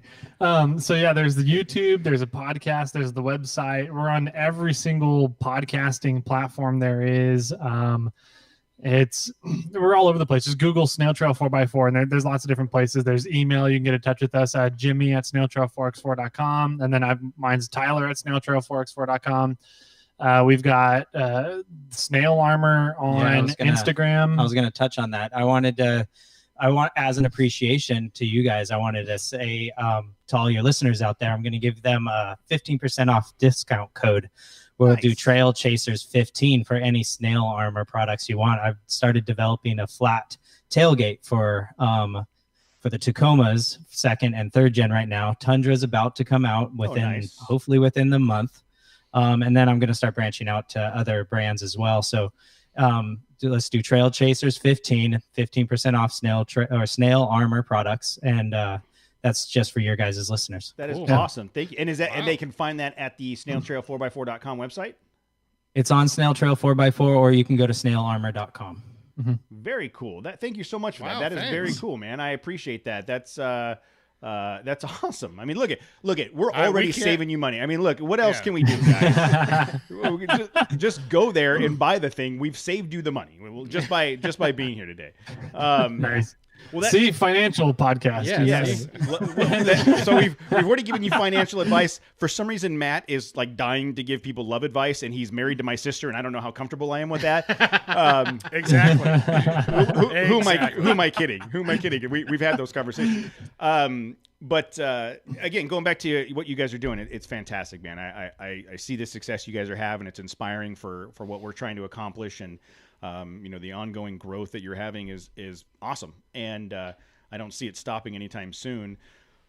With any luck, we'll be able to connect sometime in the near future. I am several weeks away from being able to actually go off-roading. I don't know. It'll probably be snow on the ground, probably January by the time I get to go actually off-roading again. So we'll have to go find some snow in between us and you guys, and I'll try it and see how it goes. Yep. Big Bear, Big Bear, wheeling in the snow in Big Bear is pretty fun because there's so many different trails that vary from service road to like rock crawling that you can, depending on the depth of snow and your comfort level, you can just go play around on 3N16 and go from one end of Big Bear to the other and just have a good time. Or you can start taking challenges. The only one I like is the one that goes to mom and dad's house. This is the main highway, and then that's it. I made it. And then maybe sometime in January we'll try to connect, or we'll try to connect at King of the Hammers. That will be Isn't that in January? That'd be cool. It's actually end of January. I just put it on the calendar. It's the last weekend in January, I think, this year. Yeah. Mm-hmm. But there's no snow out there. It's cold as hell. There has been. There was 2 years ago. Was it? No.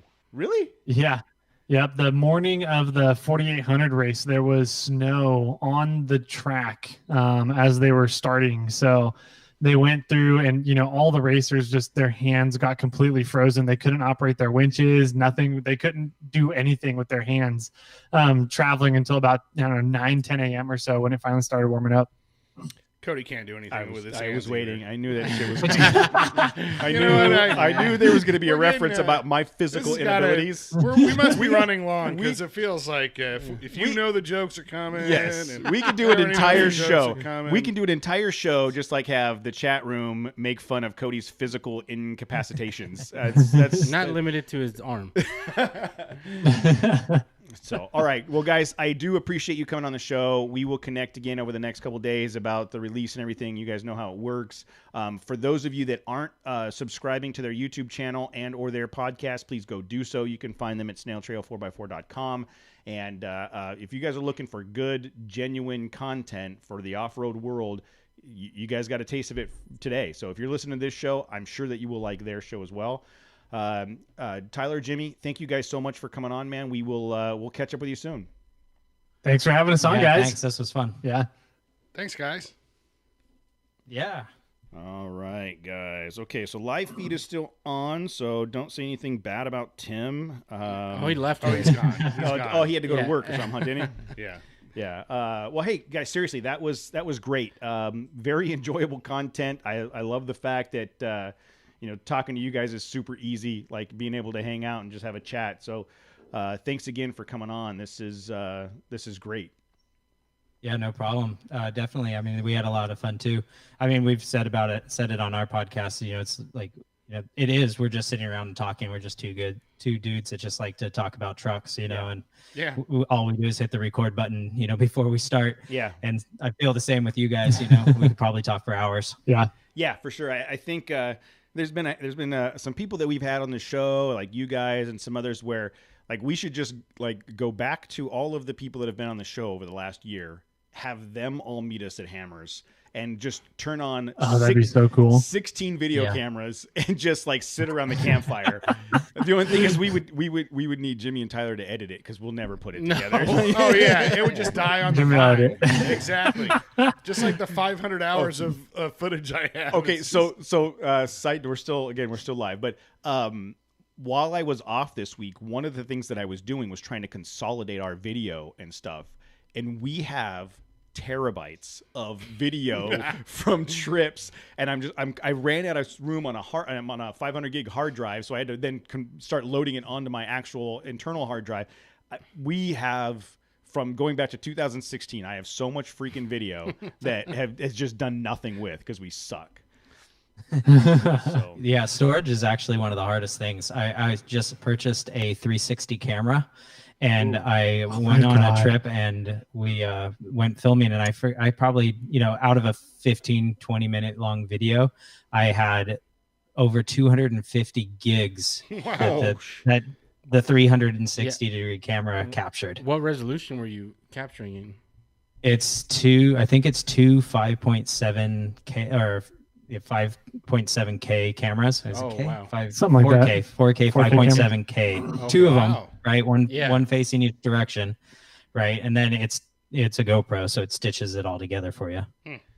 Wow, that's it's insane. Yeah. Like I just had to delete it because there's no way I was. I mean, I zipped it all up, right, and made it compressed, but then I deleted all the RAWs because I can't afford terabytes on terabytes of hard drives. Yeah. You end up spending more money on the hardware than it's worth. Yeah, because then you got to get a computer that can render all that stuff in a short amount of time. Yeah. I do have a pretty beefy computer. That was one of the things I had last year. I was actually having computer problems, and I just said screw it, and I went pretty good on my last computer. So it handles the 360 camera, which is pretty cool. But yeah, it's I think I have my first year on YouTube, I did 3 terabytes. Last year I did 4 terabytes. And then I only buy the little bricks that you can get at the electronics store. Yeah. And I get double, right? So I have redundancy. So I have multiple terabytes just sitting on a shelf. You guys are still talking about computers, right? Yeah. Yeah. Okay. So I have a friend that is a professional videographer for a large company, and we were at his house one time, and he had those racks, probably the same thing you have. He has a NAS probably. Yeah, it's Yeah. the rack with multiple hard drives just racked in it, and I'm like, he says I spend all day long like just going through video, like that's what he does all day long, and it's but he's doing it for a living and making a good living for it. Okay, so housekeeping It's wise, like funny how like you were just. I could tell you were excited by that, and my indifference is I don't even care. dude, you demonstrated What are you how you talking can't about? operate a Chromebox. That's like it's the most basic It computer. doesn't even look chrome to me. It's like a black box. So Matt, how many hammers do you? How many ounces of hammers do you Here use we go. usually? That's And Well, not anymore. He's got girl hands now. yeah, he's a paper pusher now. I don't even touch paper. It's all all I have is a laptop now. But I was partial to a 12-ounce sheet metal hammer for most of my time tin knocking. So yeah, and then if you're driving hammers, you got to have like something with some beef, like a 28-ounce hammer.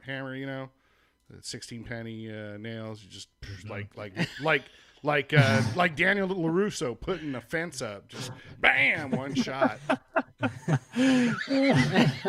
Are you done? Are you done with hammer Don't talk? even, Hold on. don't even get him started on cutters. Oh, done. Yeah. You want to talk about crimping metal or cutting sheet metal? I'll go on for days. Whisk or clink? Oh, neither. You got to go. Klein? Damn it. No, not No, Klein's. Klein doesn't make any. Oh, I'm drawing a blank. Sears sells them. They're Craftsman? no. All right, look, we're boring these guys. Yeah. So look, guys, I'll send you. Now it's bothering me. I'll send you an email probably Wednesday afternoon when the show's edited. Like I said, if you could send me some of the collateral for the promotions, I'll send you an email when it's all goes out, and then we'll do some cross promotion and try to drive some people to the episode, and hopefully that helps you guys get some listenership, and then anything you can do in return would be very, very much appreciated. Totally. Absolutely. Yeah. Would you guys, because we have this all recorded as well, would you want us to release this on our channel as well? Absolutely. And that way it kind of gives an insight to both Trail Chasers and Snail Trail 4x4? Absolutely, Yeah, feel free. awesome. Yeah, feel free. You were Okay. able to capture both sides. Mm-hmm. Oh Yep. yeah, so. yeah, for sure, dude. I'm totally fine with that. It again. No, it's just them. And then Yeah. like Well, giggling and earlier- then talking to like nobody, and then some giggling. I would You release a guys have a show. weird show. I would release that show because it would be. Can you imagine releasing a show with just one side of the conversation? Everybody would be That'd be halfway through, be hilarious. like, "I want to Like, know if you what want the the other rest of the person's." conversation. Yeah, the other half is on our channel. Oh yes, you release your side on your show. We'll my release our God. side on our show, and they have to listen to both shows simultaneously. That sounds like two You horrible would have to, shows. like, set No, it up on two they- devices and sync Yes, it and they hit had play. two phones or two computers playing Oh. simultaneously. God, Oh, Oh, we got to man. plan that better next time. everybody just, you know what? Everybody would just go, nope, and then like never subscribe again. I hate you guys for making me try that. Oh, that's how that. Do you would go. guys go out to SEMA ever? Yes, I have been to SEMA the last 3 or 4 years. Jose's been with Yeah. me 1 year. The plan was to be there this year and participate in a couple of the booths, Icon and Nexon. Obviously, that didn't work out, but I'm sure I would expect that SEMA next year. Again, we'd find ourselves. Am I going to be able to go this year? dude? I don't know. You can Are go you? anywhere. Yeah. You're the one that's like, I can't take the time on work because I'm never gonna work. I'm too important now. Wait, how Hey, did Matt? that go? Matt? Durka, John, Durka. What? You took our game. You have chosen not to go. Don't act like you couldn't go. You have chosen not to go. Dude, I have like responsibility. No one gives a shit about you at work. I have to go to work, dude. Dude, whether you're there or not, that place is gonna go. Trust me, you're fine. So I mean, are you? I mean, I think. Hey, I go to SEMA and then Pan Pacific goes out of business because I wasn't there. Yeah, I would laugh. Okay. I think next year is going to be everything to be ramped to 10 because Yeah. everyone missed their 11, shows. Yeah. Their Yeah. shows this year. So I think every show is going to be like the best show ever next Well, week. yeah, if I go, Mhm. I mean, if Matt's there, it'll be. Dude, everything's Right. better with Matt. That's what my sister says. Whoa. shut up, dude. She doesn't say that. Giving love my advice? sister actually says, "Does Matt Everything. have to be there?" Are you guys going to be at SEMA? We're gonna try. We were trying to make it this year, and obviously, yeah, it didn't happen. But next year, yes. So next year is going to be the big event year. Where there was a lot of events we wanted to go to this year for the podcast and the YouTube channel and everything, and nothing panned out. Right. No, So next no. year we're going to be just like you said. Everything's going to be ramped up 10 times, and we're going to be looking forward to hitting them all. So Yeah, it's so funny. In January, when it came to events and content, man, I spent a lot of time putting together these proposals and having a calendar ready to go. And okay, this is the year. It's happening. Yeah. And then by March, like, oh damn it, like this is. yeah. So yeah, we definitely had some plans for the year, just like everybody else, and it just didn't pan Mhm. out. So Nice. we're making do with what we got. And Why'd you look at Jose when you said that? That's messed up, dude. Everybody has a role, man. That was hurtful. I didn't think I think I was looking at the screen. I wasn't looking at It's Jose. got to do with what they got. You're only strong as your weakest link, right? Oh shit! All right, guys. Well, hey, we'll let you go, and I'll catch up with you later in the week. Thanks again for coming on. If you need anything between now and then, you know how to get a hold of us, and we'll talk to you guys later. Yeah, thanks, guys. Awesome. Yeah, Thanks hey, for having us on, hey, guys. Cody, do you want any specific file format for the image? Nah, PNG, vector, or whatever. I'll just How about Vector. size? bigger the better. It makes it easier. I mean, Okay. it's gonna go into That's what she probably a. It's probably gonna go. That's one of Cody's mottos. Ah, Bigger the better. Yes. I totally missed that one. Good job, guys. It's just gonna go Thanks for on backing me a. up right there. It's just gonna go on like a 720 by 720 Instagram and Facebook post. Doesn't need to be huge. That's what she said. You're talking to the graphic designer, so I'm like, Oh, okay, yeah, I know. yeah, I'll- yeah, I didn't- what no, I do you didn't- actually need? Yeah, no, I use a vector program, but a PNG or whatever is easiest. I'll throw it on Okay. there. Sure, sounds good. All right, guys. Have a good night. All right, thanks, Cool. guys. Thanks, guys. Thanks, guys. Yeah. All right. Do you guys need a break or anything? Yeah, I need to get some agua. Some Okay. electrolytes. Some. Can we just stay crystals? on? Can we just stay on and talk? You're welcome to stay on. Next We're lecture. gonna do the. I'm gonna go get some water. If Yeah, I it's mean, cool. the stream is still going. The so stream's still going. We're gonna go step away and get some water. Yeah, we're gonna go get some water and then come back and do the rest of the show. If you guys want to take, the rest of the here's show what we're gonna about? do. We're gonna walk Oh, away. you guys run You the guys stream take over the now. stream. Yeah, you there's- guys, you guys have the stream for the next 10 minutes. That's yours. We'll be right back. What if I want something to drink too? I know. This is a big responsibility. I don't know if we're So what do we talk about? how awesome Toyotas are. Right? Yeah. You know what the best thing about Toyota is it's a brand that's total global across the world. True. That's what global means, by the way. Global. I didn't realize that. Jimmy, do you have any jokes for everybody? Let's see if we can sneak in some of your patented trademark jokes. I'm trying to think of some Halloween ones. Let's see. Oh, you looking them up? I would never do that. Speaking of the holidays, though, I was thinking about getting a reversible jacket for Christmas. Oh, yeah? Yeah, I can't wait to see how it turns out. Come on, that was good. That was bad. That was gold. no. Gold, I tell you. Horrible.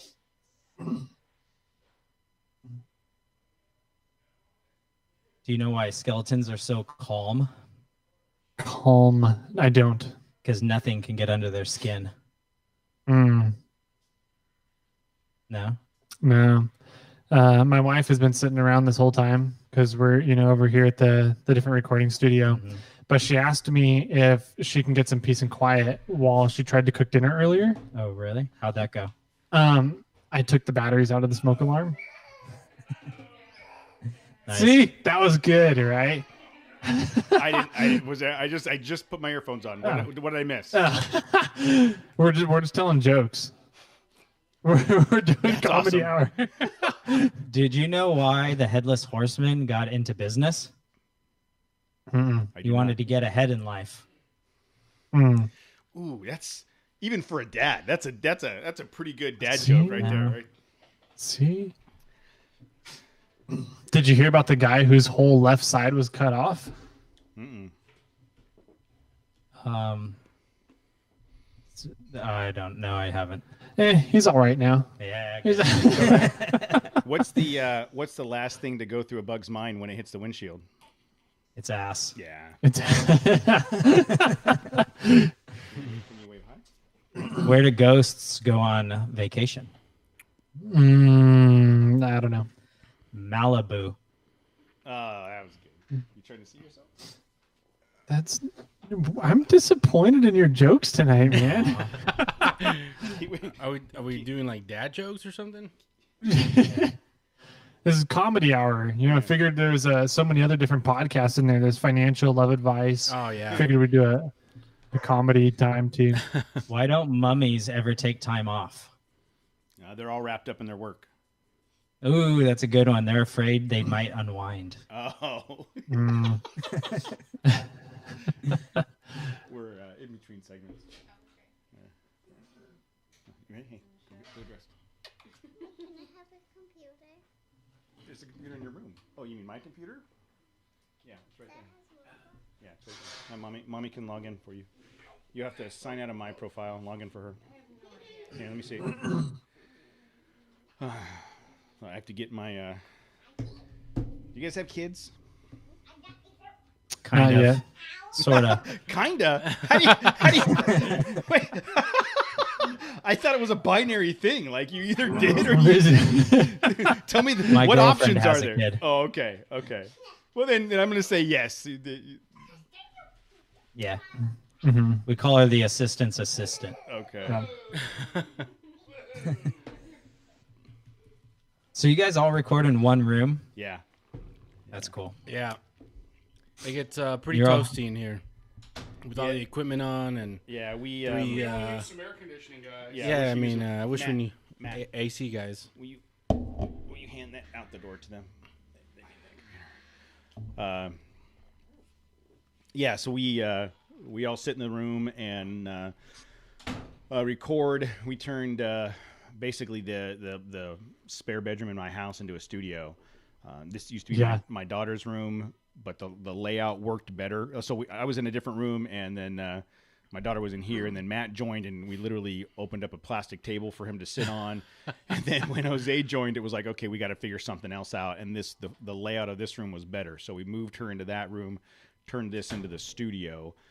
But it's the last room in the house, so it's the farthest away from the air handler. And Matt and I, neither one of us want to do air conditioning work when we're not at work, so we haven't done anything to make it any better. But It's like mechanics driving the shittiest yeah, car it's ever, like a dude. mechanic driving a shitty car. Yeah. Right?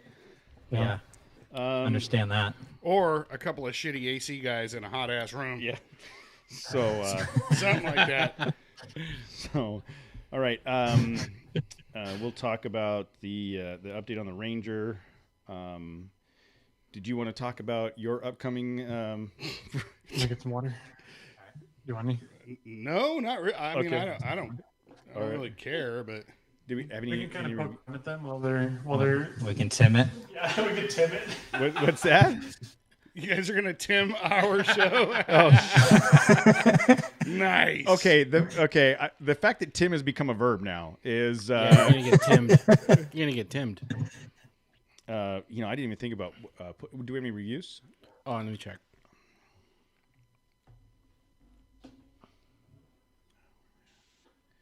I know we don't have any new emails. How's the podcast going for you guys? I mean, you guys have been doing it for a while. It's good. Like It's 2-3 years? well, officially started in 2016, and I did 24 solo interview episodes. Okay. Took all of 2016 to 2017. Took 2017 to 2018 off. Matt came on the show July of 2018. We've done a show every week since July 4th of 2018. Wow. It's going really, really well. ebbs and flows. Prior to COVID, we were on a very, very good trajectory, getting really close to where we wanted to be from a threshold of numbers perspective. And then, you know, as soon as everybody stopped driving and downloading episodes, like I have a dashboard that I've built for our numbers, and it's like a cliff, just like dropped right off. Right. The good thing is that when we plateaued on the other side of that cliff, we plateaued higher than we were before. So we retained a lot of listeners through that spike. Since then, it's been an ongoing growth trajectory. You know, it's just a much slower growth than it was at the beginning of the year. And I think a lot of people in the podcast world are experiencing that. Whereas on the YouTube side, it's probably the opposite. And I'll ask you for that, because I feel like more people being at home is now driving the YouTube watchership up. Is that right? Absolutely, yeah. In lieu of the podcast, we saw the same exact thing. We actually aren't quite back up to the numbers that we were at before the crash of the podcast scene, but we're getting close back up to that. So it's been a steady growth since, you know, everybody dropped off in like March, and then it's been slowly climbing since then.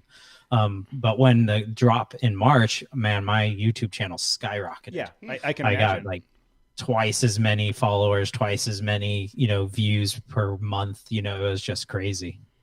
Yeah, I can imagine that. Like, you know, people aren't driving. I mean, I would say 90% of us are listening to podcasts while we're driving around in our cars. I mean, I know from personally, when I stopped commuting for work, I was listening to half as many shows as I was. And the ones I was listening to was like, I would throw it on my phone and set my phone on the desk, or go to their website and want, you know, but it wasn't the same.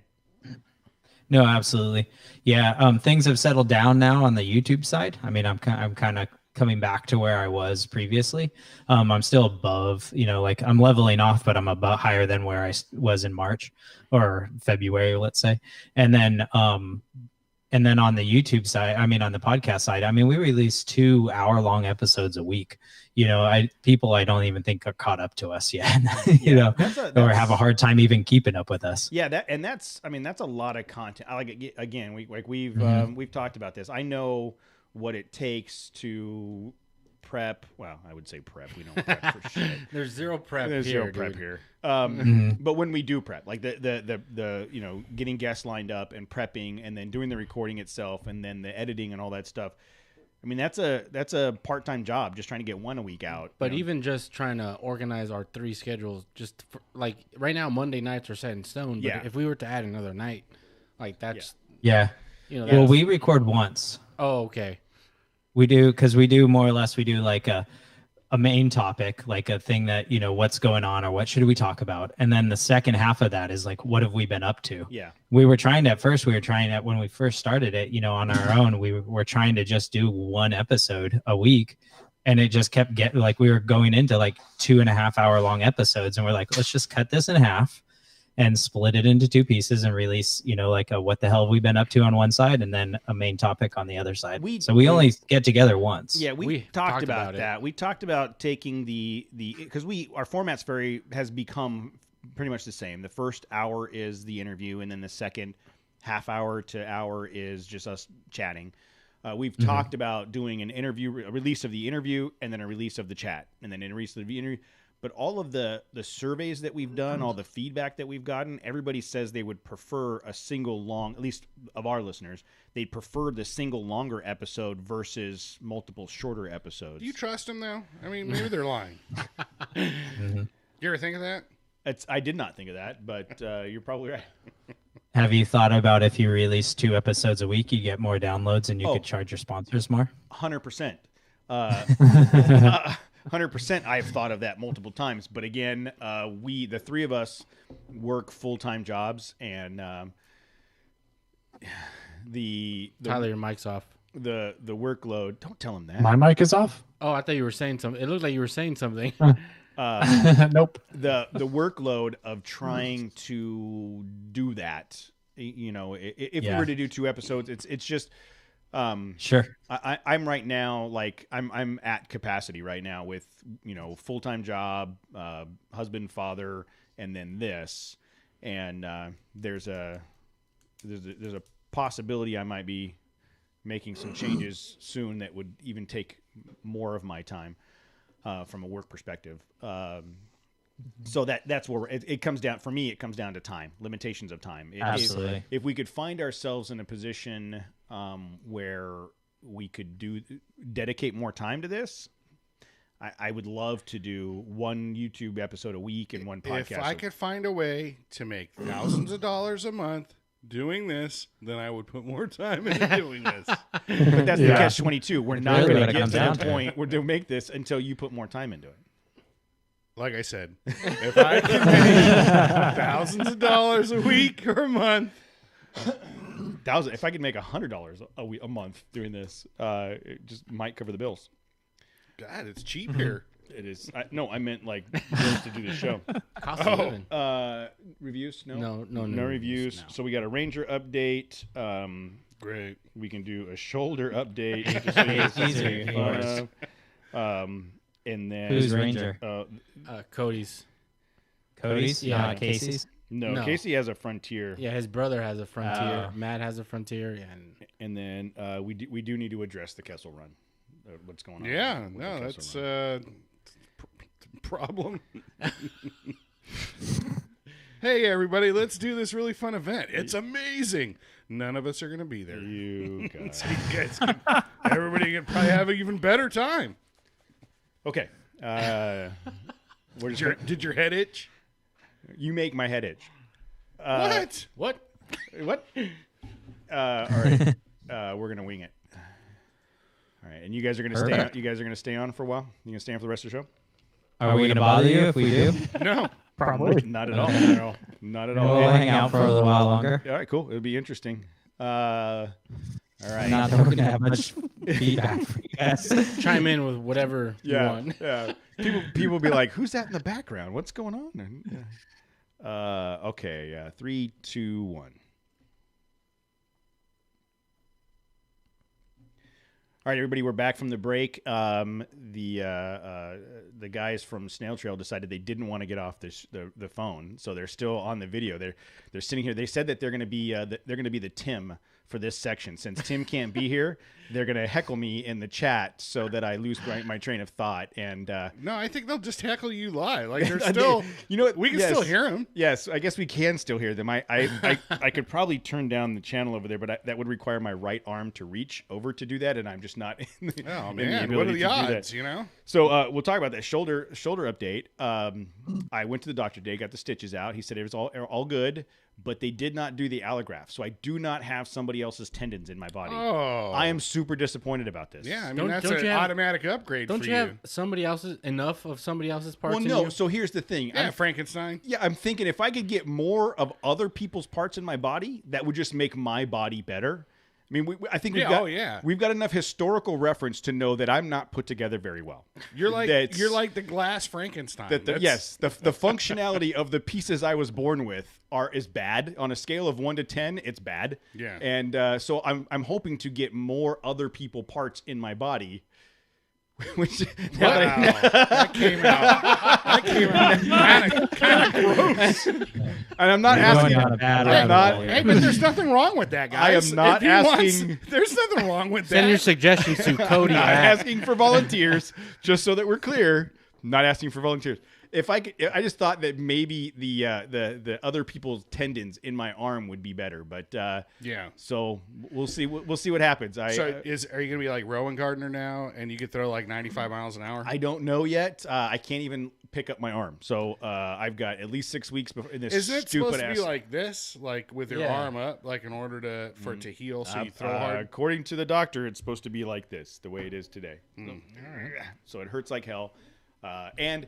I think I made the comment last week about, or maybe I didn't last week, about like having trouble sleeping. I can't get comfortable in sleeping, so I told you guys that I made the mistake of like, I'm going to take a Tylenol PM. Maybe that'll help me. I was wrecked the entire next day. Like it took me till 4 o'clock the Wow. next day to get that stuff out of my system. I couldn't even. Usually, I got to take 2 of those and then drink like a 6-pack of IPAs. Damn, dude. That's what I like. Are you trying to die? I mean, like, Yeah. No, I'm just trying to get some rest. It's like take 2 of these. Doesn't Look, everyone man, else do that every night? It clearly What do you says. do? What do you do on Fridays? I mean, that's not what everybody does. That shit. It clearly says on the We all bottle, do "Do it." not drink alcohol." Matt went, Okay. Like, that's, Does it say it on the bottle of beer? Where does it say that? the beer doesn't say do not take with Tylenol. Don't read that stuff. So Nobody reads that. So the shoulder's making progress. I got the Ranger back. I know Jose was concerned about it. He was worried That's about. too bad. It's too bad. The windows. They got it back to you, huh? They finally looked into it. So How long? It was there for like a week? 10 days, dude. 10 days. So I dropped it off Wednesday, knowing I wasn't going to need it Thursday, Friday because of the surgery. I called Saturday and I was like, "Hey, I'm trying to get an update on my truck," and they're like, "It says here that we have it." Yeah, no shit, you have it. Have you done anything to it? Kudos to you guys. You haven't lost my truck. That's fantastic. I appreciate that. She's Hey, like, sorry, real quick. What do you, Tyler and Jimmy? What do you guys' take on the Ford Ranger? Have you guys had any experience with it whatsoever? The new one? Yeah.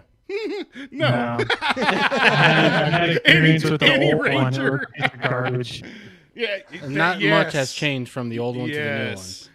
I want to figure the Ranger Rover one or the Raptor Ranger over from Australia. That's what needs to happen. yeah, they've got the Ranger Tremor coming out, which is a Raptor Light. Yeah, Raptor It Light. just rattles around like it's all the wheels are all wobbly. It's shaking. It just trembles. all It's a the Ranger time. with epilepsy. It's aptly named. So I dropped. Manual Raptor. So I dropped it off on Wednesday. I called on Saturday. They verified that they had the truck. That's good. She said someone will call me back later in the day. So it got to be end of the day. No one called me back. They were closed Sunday. I called Monday. And I was like, someone was supposed to call me. I'm trying to find out what's going on with my truck. She says, well, Victor's your service advisor. He's in tomorrow morning at 7. I'll have him call right at 7. Nobody else could help you? 7 o'clock comes and goes on Tuesday. Nobody calls me. Tuesday afternoon, I call and I finally get a hold of this Victor guy. And he's like, well, yeah, we drove the truck, but it drives fine. No shit, it drives fine. Like, that wasn't why I brought it in. Did you read the paper? Like, these are the window and the vibration. They hadn't even, he's like, I didn't even look He at works at Ford. Him being literate, who knows, right? I mean, they didn't even look at the window. He's like, I don't even know what's wrong with the window. Both of you have seen that window. You can look at that window and know there's a I problem. barely looked through it. Yeah, it takes- like so- I got vertigo. The backstory there, guys. But the passenger side window was the glass was distorted. So if you looked at it at a different angle, it would shrink the things on the other side of the window. It would make my wife sick. Like, literally, there's no diagnostics there. Again, I think like 9 out of 10 Fords. If you're in the passenger seat, you're likely to get kind Throw of up? You're likely to get kind of queasy. But literally, there's no diagnostics there. You look at the window and go, oh shit, yeah, there's something wrong there. Hadn't even looked at the window yet, and told me that it drove fine. I'm like, what about the vibration? He said, what vibration? The first line of the report when I dropped it Customer off. states. Customer states. So I'm like, I am done with you. I need to speak to your supervisor, and I want to talk to the service manager. And so he gives me the service manager's name. He leave him a voicemail. He came out of his cave and he just crawled out like. I leave him. He's a like, voicemail. hold on, let me get him for you. This is Victor, the service manager. Yeah. So it's later in the day now on Tuesday, and I finally got a hold of the service manager, and I was like, look, man, I just need some help here, and I'm hoping you're the right person. I don't understand why it's taken 5 days, and I've had to call 3 times to find out what's going on with my vehicle. And to this guy's benefit, he was like, I will take care of it. And since that time, he was extremely communicative. Did you tell him you had a podcast? And I got a lot. I didn't. Of, I didn't I got say. a lot of You're waiting influence. around? I don't do that. I don't. I'm gonna Hey, blast just so you. you know, Look, I know people. there I are know. 15 people. There are 15 people I can tell this to right now. just so you know, I've handed out hundreds of stickers. For my podcast. So so he did jump on it. He said he looked at the window, or actually he didn't look at the window either by that point. He said I said, can you please just go sit in the He already vehicle? knew. Like, yeah, man, I Yeah. know. Oh, you finally found out about the window. He's like, it looks like every other Ranger window. What's Yeah. wrong with it? Right. Yeah, it's probably. So he he said he called me back later and he's like, okay, I turned the car on, I drove it around the lot, and yes, you're right, there is a vibration, I feel it. Let me get someone on it. And so every day he was calling me with an Hey, update. some people pay extra for that feature, dude. Yes, yeah, it's To get on the vibration. but usually you You have have to those put beds. You had to put quarters quarters in in there. it. Yeah, you got to put quarters in it. It helps Oh, you. that's pretty sweet. It helps you stay actually. awake during traffic. That's all. So I told him. Tammy loves it. Sorry, Tammy. I'm sorry. That's a sincere apology. So he's like, he started looking at it. He's like, the motor's not vibrating that much. He said, but I definitely feel it in the front end. The window, they had to get approval from Ford to get a replacement window. And I was all, first of all, before we go down that path, Victor started saying something about the window and how I haven't brought it in. It's been 30,000 miles. And I'm like, there's a 36,000 mile warranty. I don't give a shit how many miles are on there now. 30 is less than 36. He's like, I understand. So he was able to get Ford to get a new window. I think about how disorienting that with the story you're telling about the vertigo window and the vibrating truck. That's like a VR nightmare, like, oh my God, where am I? It's like one of those rides, what Star Tours, remember? Yeah. Like all kinds of crazy shit's happening. So the vibration, they first said that they found some mud on the pulleys and the serpentine belt, which they cleaned, and that fixed some of the vibration. And I'm like, okay, I could see mud causing some vibration. However, we haven't seen mud in like 3 months. Was that mud from the factory? Yeah. we haven't been anywhere near mud. Was that Ford When mud? was the last time we hit some Who mud knows in, how they in balance Big those Bear? things is all I'm saying. It's been like 3 months. In January, or no, I mean, No. It's been a while. Yeah. So anyways, he said, but it's still there. I said, okay, fine. I said, look, this reminds me of, I had a Jeep that had this issue, and the skid plate ended up being pushed up onto the transmission. But I tried to, the front skid plate on the Ford is bent, but it's not touching anything, and I couldn't check the back one. He called me back later, and he said the transmission skid plate, the transfer case skid plate was smashed, and I did that at Johnson Valley when Matt was like, yeah, sure, you're cool, go over that rock, and I just crushed the... Frontier went right over it. Yeah. Frontier went right over it. I went no over problem. it. But I smashed the transfer case skid plate, and so he said we took the transfer case skid plate off, vibration went away, and I'm like, cool, great. He said be ready to pick up tomorrow. So I went to pick it up. By the way, the transmission is all messed up.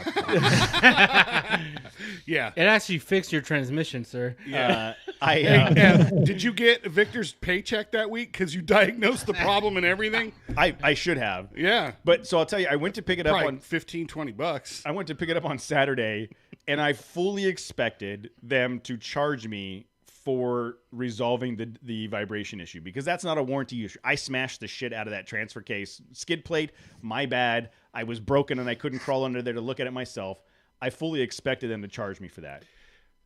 Just wait. You just got the truck back. They didn't. No. I went through they didn't. I think because I had raised such a stink and had to go, it took 10 days to get resolved. Oh, so they just took it off but didn't replace it? No. He said, do you want to replace it? I can order one for you. And I said, no, don't worry about it, because I want to talk to a couple people about possibly building an aftermarket one. But to their benefit, again, kudos to them. The service manager did jump on it. He did take care of it. He was very communicative. He could have charged me for the diagnosis of the vibration issue, and he didn't. So I appreciate it. It's shitty, and I told him this. I said, look, I appreciate what you've done. However, I feel that it shouldn't take 10 days, 5 phone calls, and escalation to a service manager to get some response about a vehicle of, he said, I absolutely agree. I'm looking into it. So hopefully a bunch of people get fired. That they don't have jobs. Oh, man. But I don't know about that, dude. How do you truly feel? what? Just because you bought a Ford doesn't mean, like, now you get to start calling shots. I mean, does it? I'm just saying that. Hey, I bought one of these jalopies, and I want heads. I want heads to roll. Wow, sir. I'm just saying they clearly can't do their job, so he needs to get rid of them. You want to shout out this this dealership? I don't know. Was that a pot? So we kind of, I don't know how you guys do it, but we have a kind of a standing. We won't bash a product or I've been bashing your Ford Ranger for months now. Like, what are you talking about? We'll go out of Every our week. way. We'll go out of our way to promote people that we like working with and do good things, but we don't really bash people. I mean, and I would say that in this instance, I'm happy with the resolution. It's fortunate that I was in a sling for 10 days and I didn't need my vehicle, right? Had this been a normal work week and I dropped it off thinking, okay, I could get by and I need it Monday, I'd be pissed. Yeah. But, again, I have a lot of respect for the service manager. It was a challenging situation. He jumped on it and got it taken care of. It was, should I say? Boy, it's up to you, dude. It was Hemborg Ford in Norco, and I was unhappy at first. They did a good job resolving the issues. Maybe don't see Victor. Maybe see the manager. Yeah. Hey, when you drop it off, make sure they got good notes. And First of all, make sure you come in with a good diagnosis of the problem, so you can give them a clue what to look for. Hey guys, so when I hit the brakes, I hear that sound. Can you check the rotors and pads, please? And then 15 days later, It was your rotors and pads. Victor 15 figured it out. days later, Hey, they're like, yeah, we drove the vehicle, but It runs great. We're in the parking lot. Yeah, I didn't notice anything wrong. yeah, so. they say you drop it off and say, hey, when I hit the brakes, it makes a noise like this, and they call you 10 days later and say, did you know when you drive the vehicle, it makes a noise like this? Hey, the truck runs great, but there's a grinding sound, right? So hopefully that's the. I do need to get a replacement skid plate for the transfer case. So I'm either going to have Casey build me one, or our friends over at White Knuckle Off Road were talking about starting to expand into skid plates and stuff. And I thought this may be a good opportunity for that, specifically because the way the White Knuckle sliders go on there, I actually had to notch that skid plate. So maybe they can make one that fits, well, but then again, they adjusted the design of their sliders. So that's the Ranger update. Let's talk about the Kessel Run. So for those of you that aren't sure or didn't know, the Kessel Run is happening 17th and 18th. That's this Saturday and Sunday. The plan is to camp at Razor Road, some people are going out Friday, meet at Razor Road Saturday morning, go from Razor Road to the lava tubes, have lunch, come back to campsite, spend the night. Jose can't go because he's a slacker. Actually, Jose can't go because he's trying to better himself and we're giving him a hard time about it. Exactly. So he can't go. I can't go because I'm physically inept and basically a broken man.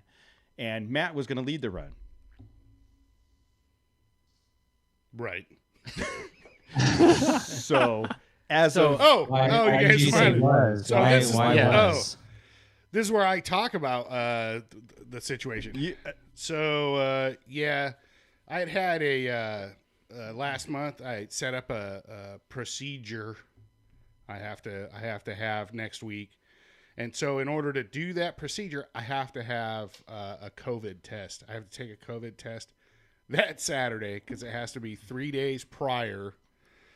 That's So horseshit, that's- dude. Yeah, why That's 3 at, that's, days? at, 3 days. that's at 9 a.m. That is Kaiser's. That's their What if you catch it parameter. within the 3 days? I did my COVID test. Like I said, I mean, it's likely that if I go to Razor Road, I will probably catch COVID. I'd be thankful if that's the only thing I caught. so here's the plan now. I'm gonna go out. There's a 02 Dave. I think Tim Ronchetti, Scott, Mark. Is Duty Driven going? Yeah, but I don't know about Friday. So those people are all of us are talking about going out Friday. So I'm gonna go. I mean, if anybody from work's listening, I'm not doing this. I'm gonna go Friday. Nobody cares. Nobody from my work cares. I'm gonna go out Friday morning-ish. Wow. Yeah. Hey, I think the site we were at is going to be open. Well, so I'm gonna take the orange room and stuff. Do you want the orange room? Do you still have the orange room? I do. I should have brought it. Son of a. So the Orange Room is our canopy, our mobile Our easy recording out. studio. So I'm gonna go out Friday morning ish to the campsite. I'm gonna try to get to that spot, set up the canopy, set up some stuff, and then send out the coordinates to those that are coming out Friday. Once we have a campsite, I will send those coordinates to everybody that's on the registration. And then Saturday morning, the plan is to meet early in the morning Saturday at the campsite and hit the road around 10 o'clock. Now that Matt's not going to be here, Casey will be there. Casey, you listening? And I'll be there. It'd just be like, in the afternoon, right? yeah, like noonish or something. So So just a little backstory for Tyler and Jimmy. The Kessel Run is, from Star Wars. Is but- that where it's from? have Yeah. you heard of that have movie? you heard of this small movie called Star Wars? Kind of old. No, but it's a section of the Mojave Trail road that goes from like the end of the Mojave Trail to it's like a 30-mile section to old lava tubes. That's all. And it's volcanic a rock really now. cool. Have you guys ever done the Mojave Trail?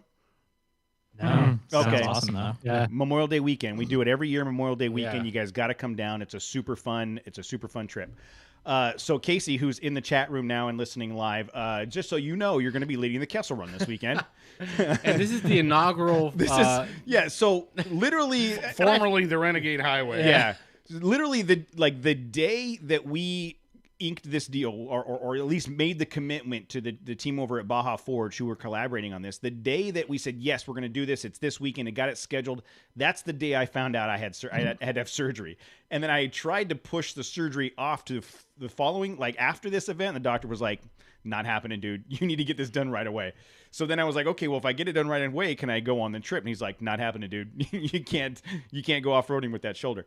So, so Matt, because he's got a legitimate reason as well, Casey is going to be there. I will be there Saturday morning for everybody to meet. I'm going real quick in the chat room. Both Casey and his wife is in the chat room, and I said he just heard me say, "Casey, you're leading the run." He went sick. Her next response is "fuck." So edit here. Yeah, edit here. So what we're gonna do is I've got all the maps and everything loaded on a tablet. I'm gonna give Casey that tablet. He should be easily. He's been there 20 times. I mean, he's been there as many times as we have to the lava tube. So it's a really fun trip. The Mojave Trail we do every year. This section of the Mojave Trail is It's like a desert run. it's a desert run. It's a good mix of hard packed salt flats and then some sandy section, and then what the Kessel Run is there's this run. It's kind of a sandy run where like wash. You can open up. You can open it up. and go. Like if you're in a Ford Ranger, you can do Mach 2. A Frontier could do like Mach 3. Yeah, for about 30 seconds, and then something will probably rattle off, or some mud. You'll get mud somehow. If you're driving a Toyota, you'll get there eventually. We'll wait for you guys. Don't worry about it. But so I'll be there Saturday morning to get everybody off and running. It's 30 miles from camp, from that general Razor Road camp area to the lava tubes. Have lunch out there. Come back. I don't know if I'm going to stay the night or not. It's all going to kind of depend. Like I had said, I can't even get comfortable in my own house trying to sleep at night. So I don't know if maybe sleeping in the truck would be more comfortable. But yeah, the plan is to have everybody come back there, camp out for the night, take off Sunday morning. So we did a very shitty job of planning this event around our schedules, and I apologize for that. But Casey will be leading the run. He's been there a bunch of times. We've got a bunch of friends of the show, ZR2 Dave, Joey D, Joe K, bunch of people. It's in good hands. Yeah, it's in good hands. I'm not worried about it at all. I think once we get out there, we'll be it'll be fun. But I think the best part is going to be the camping. I mean, are you still going to come out and camp, Matt? Yeah. Oh, Okay. Yeah. That is the best. Well, I'm still probably going to do what. It depends on what time I get there. I might still try and catch up to everybody on the actual run. If I'm there at noon, You might be able to catch You everybody catch on them the way back. Yeah, so if you meet 'em- took off, Yeah, you meet If I 'em. went into hyperdrive, yeah, if you I got put the it, hyperdrive and I go. if you get off Razor and don't come to the campsite, head straight that direction, Yes. you might be able to catch them for lunch and then make the run back. I mean, especially if there's like Jeeps Well, that you- are doing yeah, it. Like, There's a Those couple. guys- There's look. guys are going to be doing There's like. going to be some Jeeps and there's going to be an F-250, and we both know. Oh yeah, We both know. Oh no, I'll know. pass them. I'll beat them there. I'll probably have hot dogs grilling. For 'em. Yeah, but you could actually get to the lava tubes on highway. You could actually. So I would. Where's the fun in that? No. What I'm saying is, you could pass up Razor Road on the freeway, go up a couple more exits, cut across. It's like Kelso. yeah, or and then meet something. them. Get off at Kelso Sema, come down and meet them, and then make the run back. That's probably the best way to go. But get on the radio and you can communicate with them. We'll see. I don't know. So this is the level of preparation we have for most of the things that we do.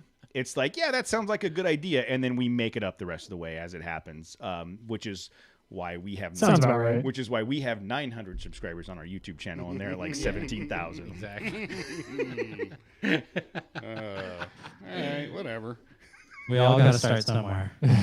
Yeah, but I think you guys started after we did. So Yeah, Cody, when are we going to start with the increasing our YouTube listenership, viewership? as soon as I figure out how to not work for a living, that's for sure. God, see, there's that again.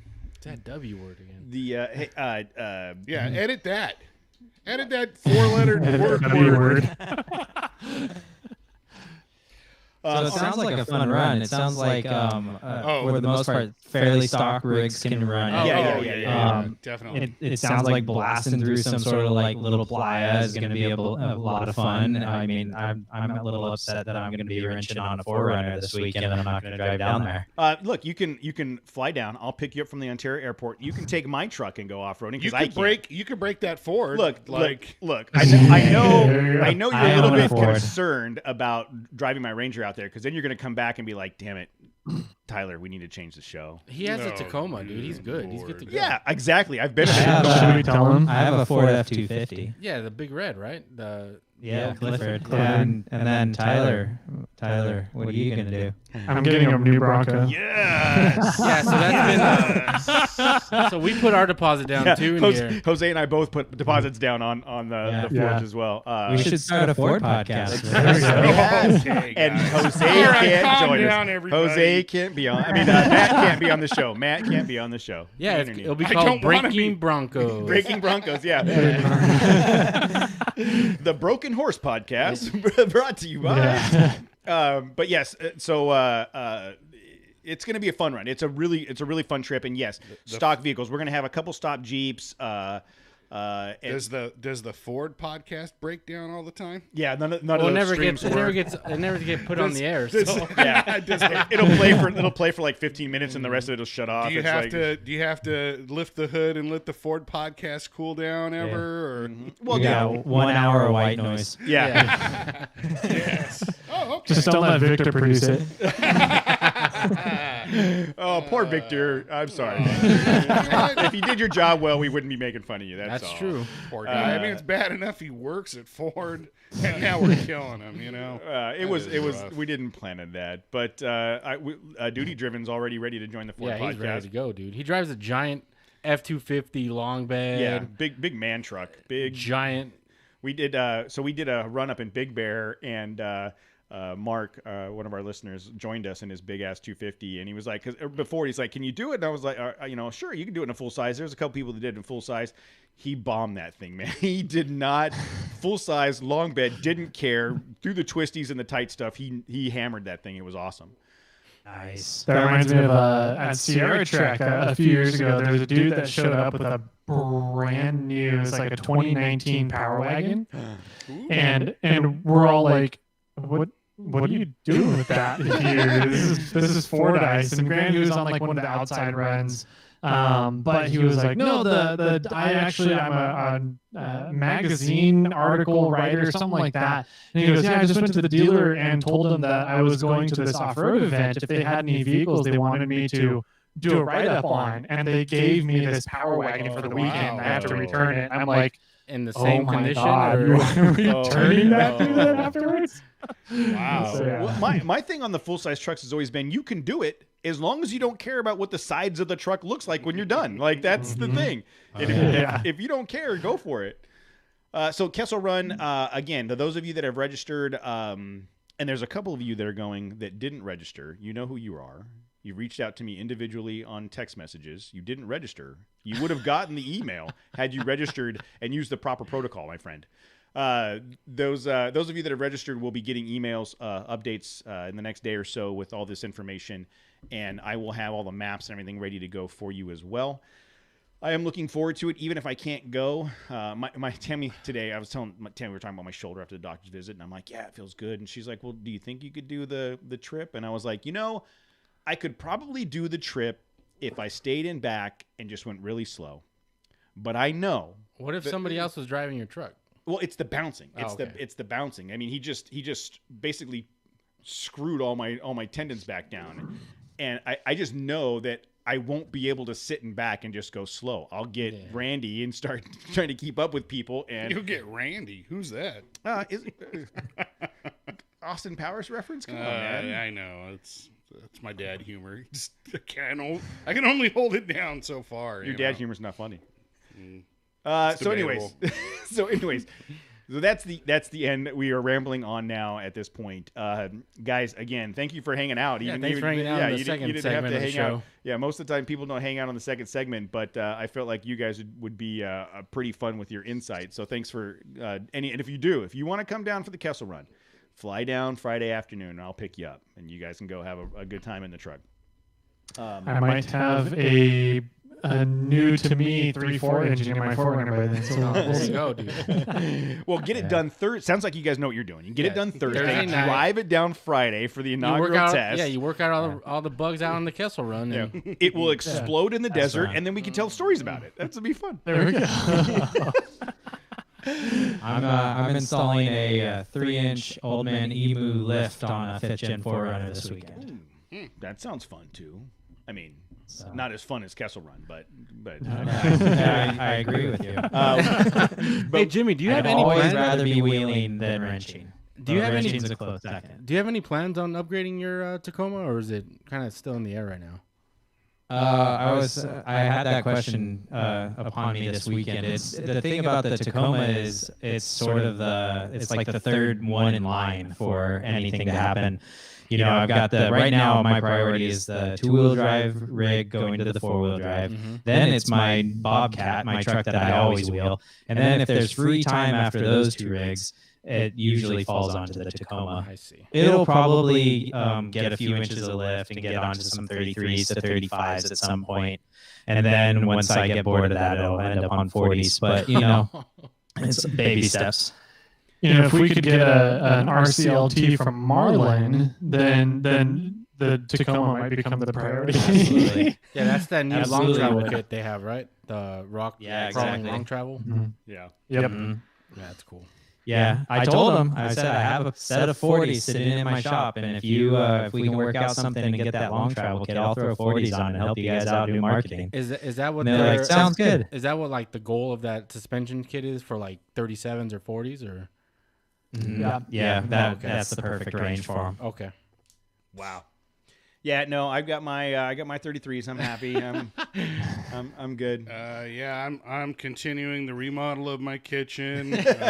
I'm probably gonna have to fix some sprinklers in my front yard the next few weeks or so. That's what I got going. There you go. That sounds just as fun as what they're doing. I would say. I think don't I think think they're so. jealous of you, sir. All right, everybody. Well, look, we again, thanks for the time, guys. It was fun. It was fun having you hang out for segment 2 as well. And for those of you that are not subscribing to the Snail Trail podcast, please go do so and go check out their YouTube channel. And if you get the time, please leave us a review on iTunes or Stitcher or any of the other iHeartRadio. I think does reviews now. So any of those. Podcast Addict is doing reviews now. Oh, very cool. Okay. There you go. So, Leave a review there too. Any of those reviews would help. We appreciate it. We usually read the reviews once we get them. We read them on the show. And if you have anything else, please check us out at trailchasers.net. Anything else, guys, before we cut out? Thanks for having us on. It's been a fun night, man. Yeah, thanks, man. I just want to. I'm now thinking about getting an Ultra 4 rig and putting a rooftop tent on it. Let's do that. That is Hey, I saw rooftop tents on Razors. Over at the Off Road Expo last year. So yeah. it's not that crazy. It's not, but we'll see. All right, everybody. Well, thanks for listening. Thanks for those of you that are in the chat room that show up every week and check us out. We appreciate it. You guys have a great night, and we will talk to you next week. All right. 225. All right, guys. Well, that's all right. That's it. I appreciate it. Like I said, thanks again for the time. We'll hit you up later in the week with the content and with the promotions and all the stuff that we're doing, and then go from there. Perfect. Sounds good. All right. Thanks a lot, guys. Thanks, guys. Have a good night. Thanks, guys. Have a good night. All right, live feed. Casey, I will call you and talk to you about your duties coming up. Duties. Casey says, "Thanks for the heads up before the show, brother." It was literally we today. just kind of had that conversation right now. Dave, Deech 615, and we were using the Bofeng UV5R radios. Let's see, John Gamble, thank you so much for being in here. Rob's in here talking trash as usual. I feel like Rob, and Tim, like they're like in a battle to see who could be more brutal. And I don't know that I'm liking the results. It's I don't think I like it. Yeah, No, you guys come on every week. They come when they come on like when There's it's a lot only of one of banter. them. When it's only one of them, it's like, or it's kind of hardcore. But then when they're both on, it's like they That's what I'm saying. they join forces. Yeah, that's what I'm saying. And then Yeah. they want to see who can be more brutal. But whatever. Let's see, Matt, Casey, Mark. Who else is in there? Tyler. All right, guys. Well, I'm going to end the live feed. Thank you so much for joining. I appreciate it. I will try to go back and read some of these comments later just so I can reduce my self-esteem. And you guys have a good night. Thanks, guys.